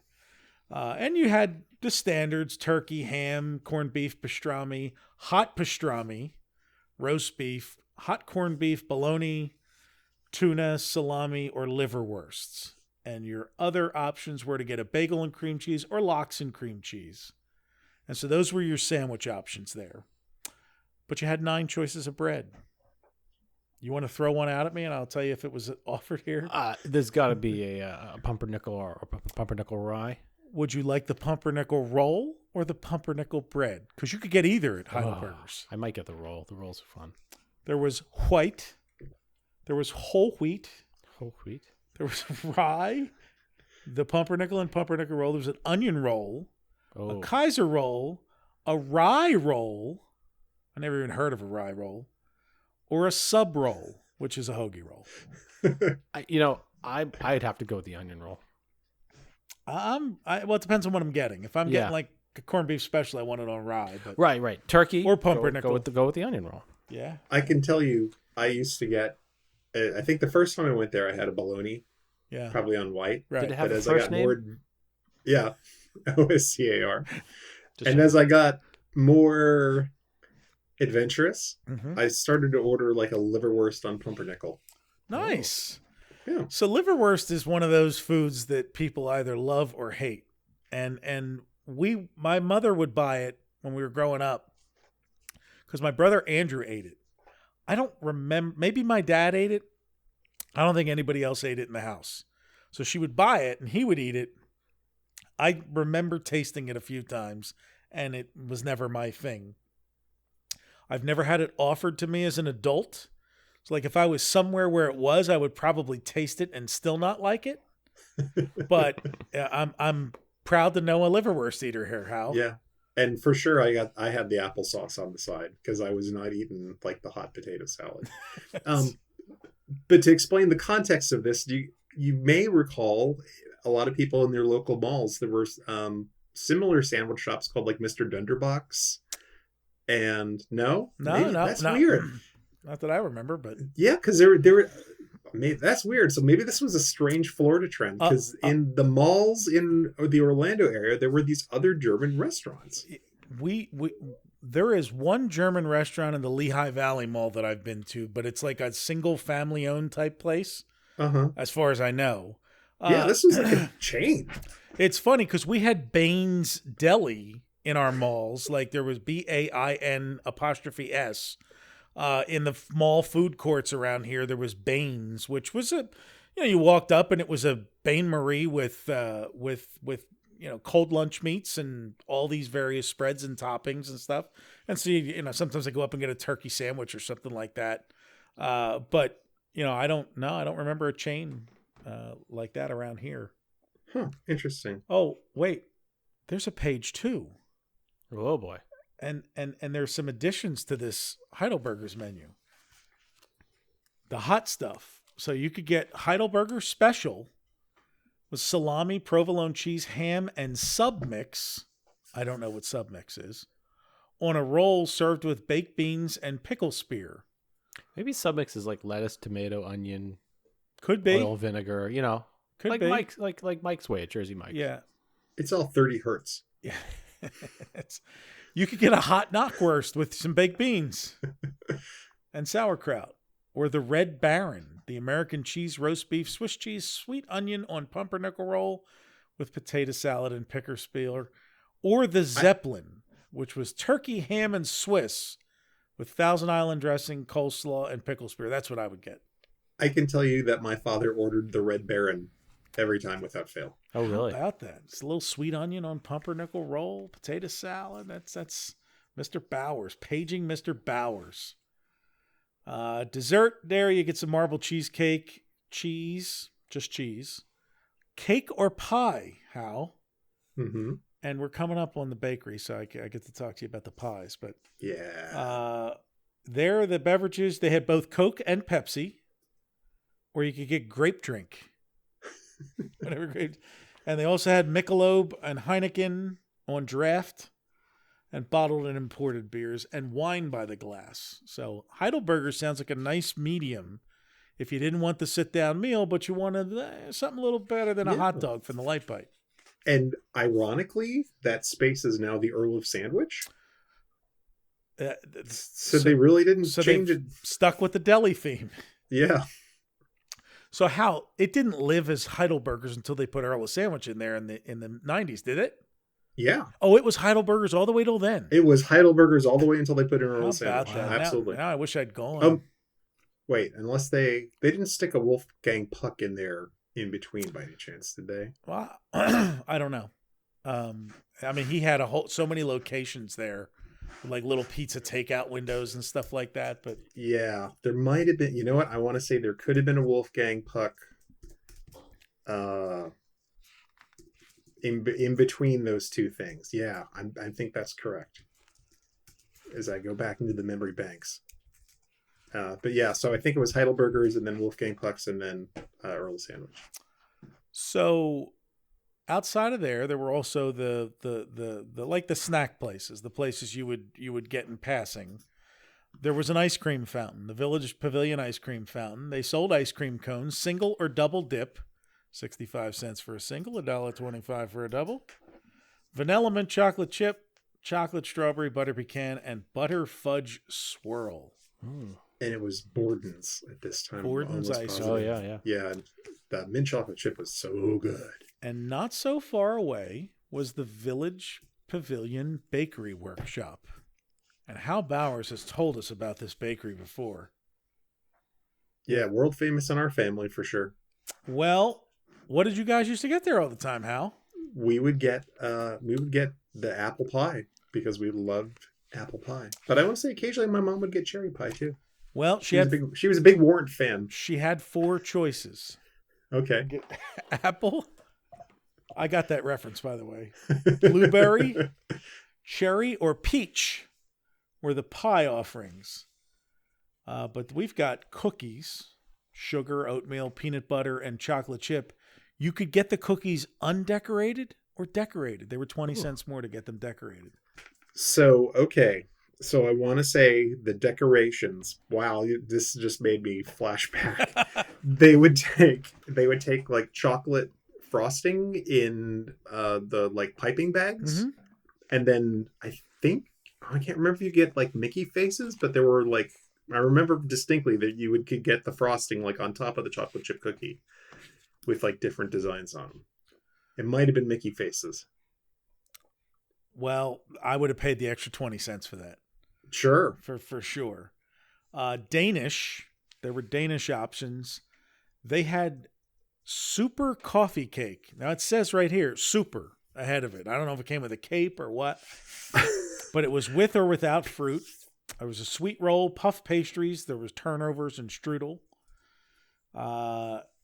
Bavarian and French cheese squares, brownies, cream horns, cupcakes, dessert cake squares, and Napoleons. And I love a good Napoleon. And, of course, all the coffee, orange juice, iced tea, hot tea, and milk. And then there was a whole cake menu. So you could, like, buy a full sheet cake there. Fruited butter cream, whipped cream streusel, French cream cheese with fruit. These are all types of cakes they're offering. Logs, squares, 3-layer buttercream cakes for $7.95. A full sheet cake was $12.50. But if you wanted a full sheet cake with characters, it was $15. So it was $3 more. $3 for the, yeah. So they could decorate it probably the same way they decorated the cookies. The cookies. I can tell you that we definitely got the coffee cake from there as well. Now that you said that, I was like, oh, it's all coming back. That I'll tell you. And the lines used to be out the door. I believe for this it. Bakery. I believe it. This was hot stuff. So say you're down there in 1975, 1976. You've been to all these restaurants. Like, these really aren't to my liking. You know what I really like? I wish they would build a fake ship here and just put a bunch of restaurants in it. 1977, Disney says, hey, that's a great idea. Let's build a fake ship. We'll make it look like a riverboat, and we'll put a bunch of restaurants on there. So they built and dedicated the Empress Lily as their fine dining location for sure, but they put like 4 other places in there. A couple of bars, a couple of other restaurants. There's like, it's almost like 3 phases, like the casual, and then there's a little bit like casual plus, like a little nicer. And then there's the fine dining and 2 bars that were separate locations. We'll start off. There was the Stearman's Quarters. First off, let me ask. So I ate at the Empress Lily in 1988 and again sometime in the latter half of the 90s. I don't remember. I mean, I know in 88 we ate in whatever the nicest place was there. I mean, we had to get dressed up that night. My parents packed nice clothes for us to wear, like long pants and like a collared shirt. And my dad had a sport jacket on and stuff like that. I have pictures of it, pictures of us outside. So, Todd, I know you had breakfast there, the character breakfast. Correct. Yep. I remember. Did you ever eat like dinner or anything there? No. I think we did. I want to say we did the character breakfast there twice. Once when I was young, and then again with my sister. Yeah. So it was only a breakfast. That was the only time we headed over there. I still have my sticker though that I wore with my name. You know, hello, my name is the big. Yeah. Big. You should wear that around Disney World. The next I will. time I'll put there. that on there. I'll get that out. No, we never. I know I'm anticipating your question, Brian. Is like, no, that place was too fancy for us. I got it. I actually remember going there. I think the first time we went there was actually like the week it opened up, and so they had this grand opening stuff. And like, I actually, you had to cross. I'm sure it's probably still the same way. You had to cross a gangplank in order to get on it. Yes. And we actually like questioned whether it was okay for us just to walk over and like go onto it because it seemed so fancy. So they like some people during the daytime, you could kind of like wander around on it and see what it was like. So we walked around it, but like we never ate there. That was way too high end for us. So the World Guide that was put out around this time, 1978, said that the Stearman's Quarters was a casual restaurant, in the village on Empress Lily. Also, the Fisherman's Deck, which is also on the Empress Lily, both listed as casual. And then you got the Empress Room there, which was, fine dining and, coats and ties for gentlemen, reservations necessary, only serve dinner. That's the one that has the gold menu out there that's on eBay all the time for like $1,000. Somebody's like trying to sell the Empress menu. I mean, I would pay that if it got me dinner in 1979 in the Empress Room, like there was a time machine. Right. But I'm not buying it for the restaurant. But Stearman's Quarters, the menu very, avocado club sandwich, a Reuben sandwich. I like the salad medley: sockeye salmon, turkey salad, cottage cheese, and seasonal fruit. It was mainly meat too, right? On the main menu. Well, there's a seafood, like there's seafood options there, and they have a raw bar, and there are seafood options, but it was a pretty standard restaurant. You could get chicken pot pie or New York sirloin steak and eggs, and of course, there's a whole section here on Empress specialty crepes, because you can never have too many crepes.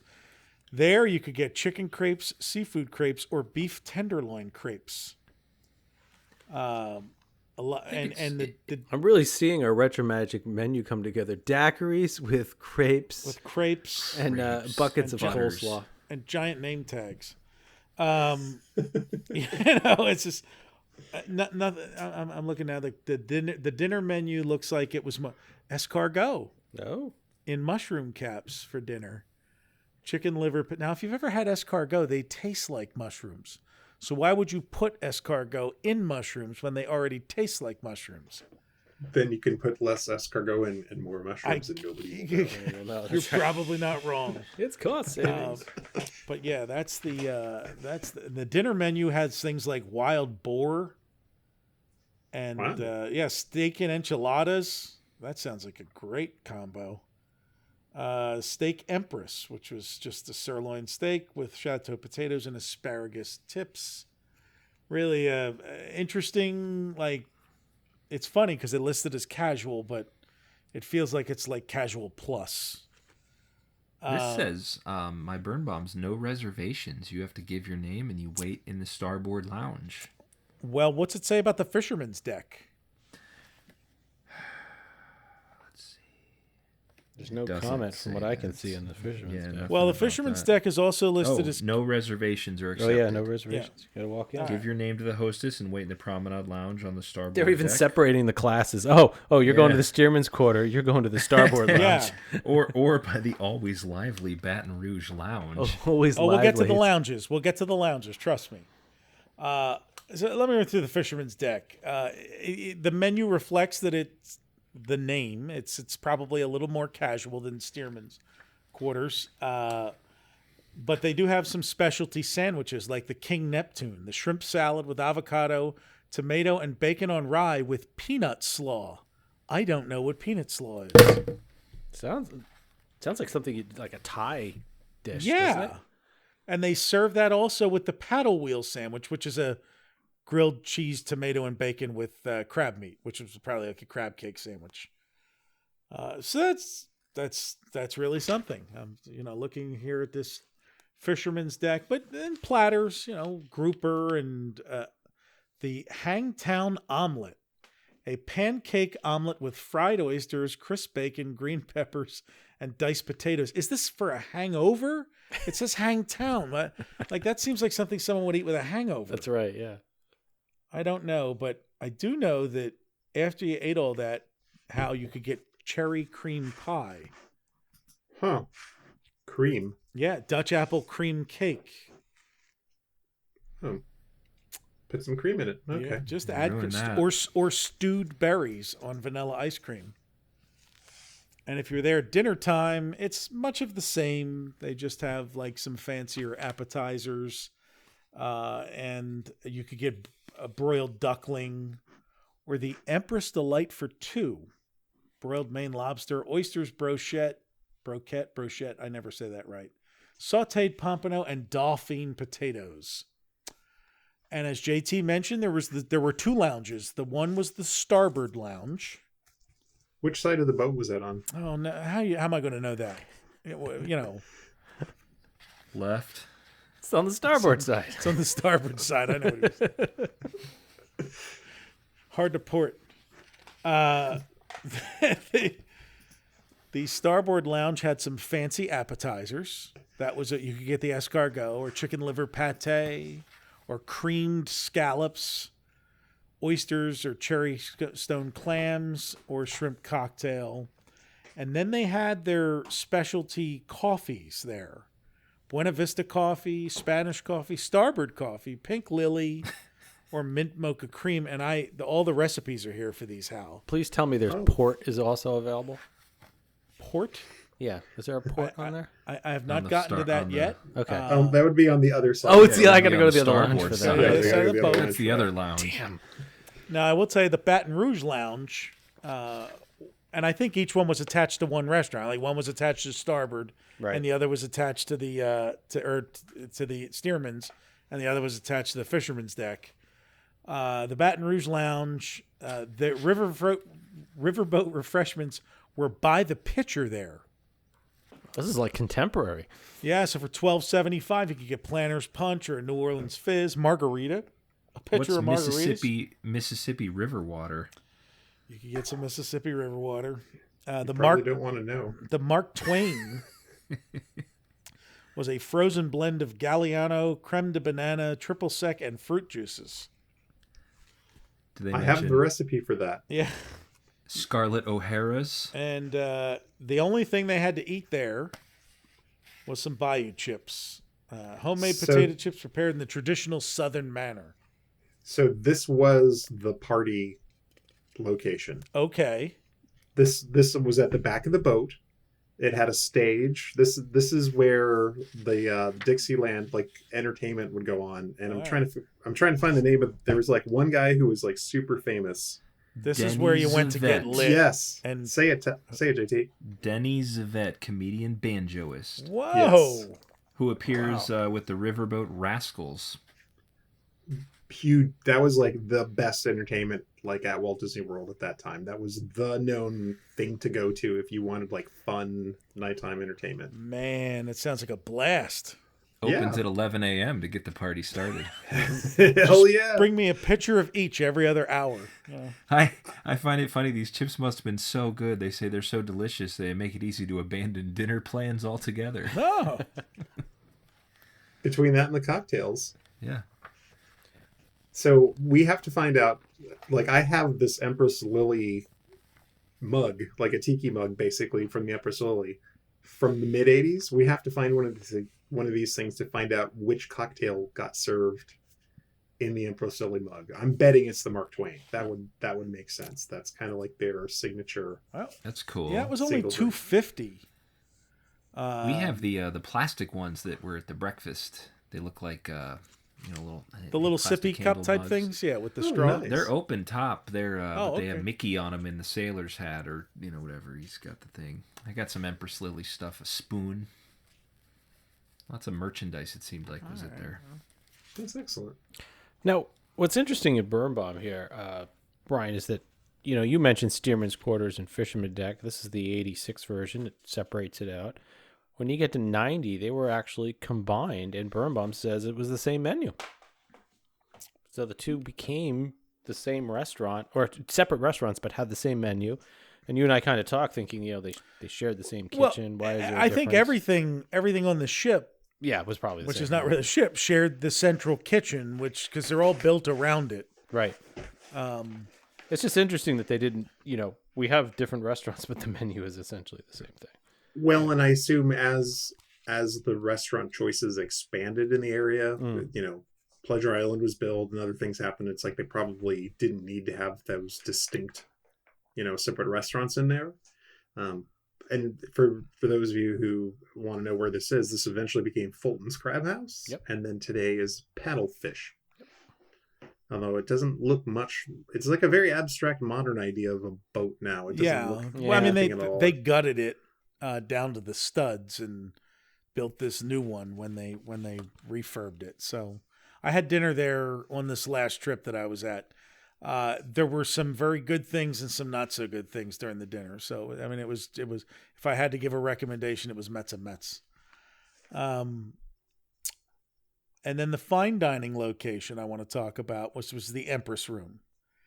And that is where pinkies were out and gentlemen were wearing jackets and ties. And you were offered soups like clarified beef broth with sherry or a spinach and oyster soup with curried cream. This was the fancy spot. Of course, your hot hors d'oeuvres included a crepe with shrimp and crab meat, and creamed hollandaise or snails and pastry with burgundy sauce, seafood mousse, which is how I always want my mousse, on artichoke bottoms, red and white burgundy sauces. So you get the idea. This was, there was also a crepe filled with Gruyere and cheddar cheese as an appetizer. So there were 2 crepe options there. And I don't know if there's crepes at dinner. Let me see. Dinner was, you'd expect fine beef and duck, medallions of wild boar with lingonberry game sauce. Wow. Yeah. Huh. Crab meat sauteed in brandy and butter. Really a lot of very nice options here. I want to get out the inflation calculator to see what these prices are. Yeah. Well, today, because the most expensive item on the menu is not beef, actually. It is the Frenched lamb chops sauteed with tomatoes, and that was $22.50 in 1980. Now, if I remember correctly, that is either 3. The multiplier now from 1980 is either times 3 or times 5, roughly, somewhere between there. So at a minimum, you're looking at $68 for those. Wow. French lamb chops. I obviously You said $22.50? $22.50 in 1980. $72. There you are. Yeah, look at that. There you Brian, are. So I had my multiplier right in the head. So what's interesting, reading Birnbaum here, he kind of disses the restaurant in the end of his paragraph here in 86. He says the quality of the food preparation can be erratic, but this is amongst the most elegant dining places in the world. A 20% service charge is added each check for service. It does say that here. Yeah, and not all the fish here is fresh. If this matters to you, be sure to get a status report before ordering. Like that's pretty strong. Scully's catch of the day. You're getting Aunt Fanny's frozen fish fingers. I just thought it was really interesting that, wow. I was wrong, by the way, JT. The Maine lobster blended with wine mustard is the most expensive. That's $27.50. Oh, that's going to pull us up to in the low 80s. That's in the 80s. That's in the 80s, yeah. $27.50, 1980. That's $88. $88 for the lobster. Wow. So you're the cheapest thing on this menu is the whole young chicken with cider cream for $10.25. Wow. So if you're taking a date and she doesn't want to order something expensive, what's that running you, JT, in 1980? What's the price again? $10.25. Probably about $35, as I'm guessing. $32.80. There you go. There you go. That's your big boy. And now you know why we were terrified to step on board. You don't want to step into the wrong restaurant. Yeah, this is not Bowers family friendly. You drink a pitcher of Planter's Punch at the back of the ship. Next thing you know, you're paying $100 for a lobster. For dessert, there was a bell of chocolates. I'm assuming made like a ship's bell and probably filled with fruits or something like that. Pistachio almond cake, fresh seasonal fruit and cream and pastry, minted chocolate or amaretto for 2. And of course, come on, tell me what else is for dessert. Got to be a chocolate crepe. There is a crepe. It is filled with fine nuts and honey, flamed with Grand Marnier tableside. Wow. Ooh. There is a whole page here of their specialty drinks, but taking a quick look at it, nothing here appears to actually be that special. These are all things that Halpa, the Golden Sunset, the Sherry Flip, the Brandy Alexander, the New Orleans Fizz. Yeah, Sazerac. The Port Flip. Classic. Yeah, the Sazerac is there. The Ward 8, one of the most popular drinks of the 1930s. This fruity blend of whiskey, grenadine, and lemon juice offers light but hearty enjoyment. 20. Oh, and Todd, here's your port. They have a port flip. There is a port Excellent. flip. Yeah. Okay, port, good. Port wine and a whole fresh egg combine to produce a full mellow flavor. So, Todd, just pour yourself a glass of port. I got crack some. an egg in there like Rocky style. Whip go that with up. Yeah. And then put a 20% gratuity on the bill. Perfect. Come on over. I'll serve you. The menu you ate there in 1980 for the children's breakfast is here, Todd. The Empress Lily character breakfast. Oh, yeah. Bacon. I got to tell you what, for $5, which we now know would be about $16 or $17 for an adult, or $4 for a kid, which includes a gift. What was the gift? The cup? That could have been my cup. All right. So Or for maybe Memories that pennants last a too. lifetime. Maybe the pennant was the gift. yeah, that's right. You got the pennant. You got that character breakfast pennant. Yep. For kids, it was $4. You're figuring $12, $13 there. Scrambled eggs, cereal, orange juice, hash browns, bacon, Danish milk, or coffee. Banquet style, all you can eat. So banquet style, I guess that was like family style, like they brought it to the table like a large serving plate, or did they bring out everybody got a plate with those things, and then if you wanted more of anything, you just asked. But that, my friends, is the Lake Buena Vista Shopping Village, and the last stop we have down there, and our last stop of the night, is the Lake Buena Vista Club. Hal, give us the 1-minute rundown on what the Lake Buena Vista Club was. Sure. So part of the idea originally of Lake Buena Vista was, besides the shopping village, there was also going to be some houses that were built, duplexes and triplexes and single family houses that would get rented out to corporate clients who might want to come in and rent out some villas and whatnot for their for their executives to come and stay for a while. They tried to sell this for 2 years, maybe, or 3 years. Didn't get any takers, really, and so they decided to turn these the villas into hotel rooms that you could purchase for families that were coming. So that was nice. It was nice big spaces. A very non-standard Yes. way to vacation. So that was kind of the neat thing about them, and the tree houses that Todd stayed in 1980. I mean, just a neat kind of different way to experience being on vacation down there. Yes, and part of this property was and still is on a golf course. So you find some golf themed things here because this restaurant would overlook, I don't know if it was the 18th hole or just one of the holes, but it overlooked the golf course. So the funny thing is, Todd and I were talking earlier today, and he was looking, I think, at the Burn Bombs guide, and he saw the listing for this, and he's like, oh, they have a specialty dish there that he recommends.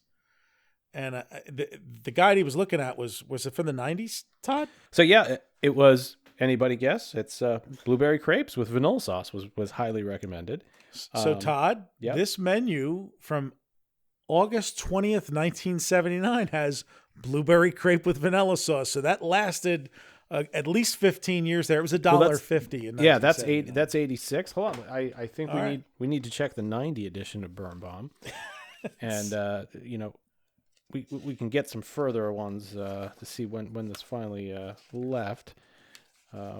Really when you go through this, you realize how much runway room they gave. They gave Burn Bomb with a lot of this stuff. Yeah.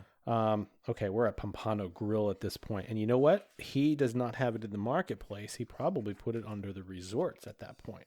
Yeah. So let's see, contemporary. That's interesting. Was it closed by 90? It might have been, right? Yeah, I don't know. I mean, I don't. I'm trying to remember when it became the Disney Institute. Yeah, I'm only seeing the Village Clubhouse Snack Bar. Oh no, it was the Pompano Grill at that point. That's what had changed. This former country club dining room is now a family-oriented restaurant, complete with a new menu and new decor. So, prime ribs, chicken, New York strip steaks, 6-ounce prime rib, and a new lighter cream-colored decor complements the natural wood tones.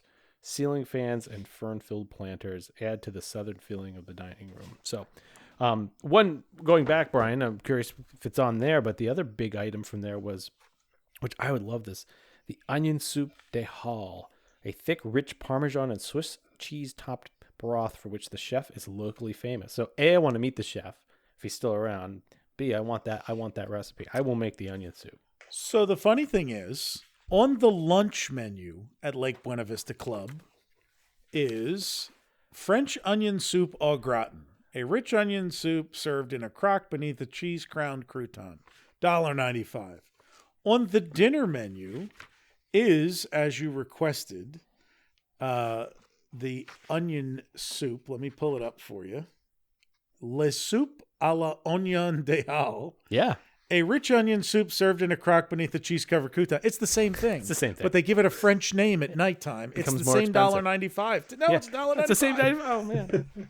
So I guess it just depended if you were going at lunch or dinner. But this is, it is. It's a country club restaurant. There's sandwiches. There's platters. At dinner time, there's more extensive platters.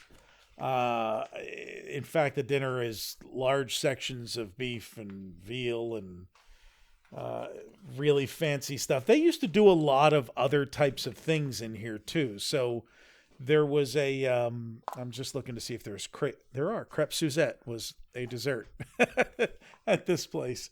The Lake Buena Vista Club also had a snack bar, which, served the golf course and I would assume the community there that had sub sandwiches and that. There was the Lake Buena Vista Club also had the Moonlight for Two dinner and cruise. The Moonlight for Two, the two is spelled T-U-E because it was Tuesday nights. Oh, look at that. Tuesday night, 6 to 9 p.m. You got the onion soup, a choice of entree, a cheesecake, and Cafe Buena Vista, which is coffee. After dinner, there is a boat ride around the Lake Buena Vista Lagoon, $36 per couple, tax and tip included, reservations required.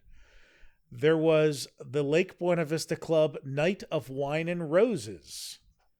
They would have 4 different wines and then an entree choice and then a cheesecake and Cafe Buena Vista, and that was $45. And that was on Monday nights. So if you want to get liquored up on Monday nights on a bunch of wines, you could do that without the cruise. And that is my conclusion of what I have for Lake Buena Vista. And no doubtly, we will uncover more things that we want to talk about in part 3 coming episode 99. It's almost 4, really, if you count the menu episode. That's right. 4. So, right. But I think we've had to, first, have made you hungry by now, and second, tuckered you out with all this. I want to go eat, and it's nearly midnight, and I want to go eat now. So, but, do you want a crepe? I can whip up a crepe for you. I might get the crepe pan going. I am a very excellent crepe maker. Well, Colin made a crepe bar. He made pancakes tonight, so I might have to go grab one of those. But there you go. That's a substitute. Yeah, that's a fair substitute. Well, Brian, thank you for all the research and everybody for chiming in here, as always. Another fun episode. For those listening, we'll get this one going out here quick here because I know we're approaching the 2-hour mark and want to wrap up quickly. And I discovered, though, I'm going to say this as we sign off. I was on a road trip with some friends back in January, and they said, "Oh, we listened to you sound funny because we listened to the podcast at 1.5 speed." And it shocked me.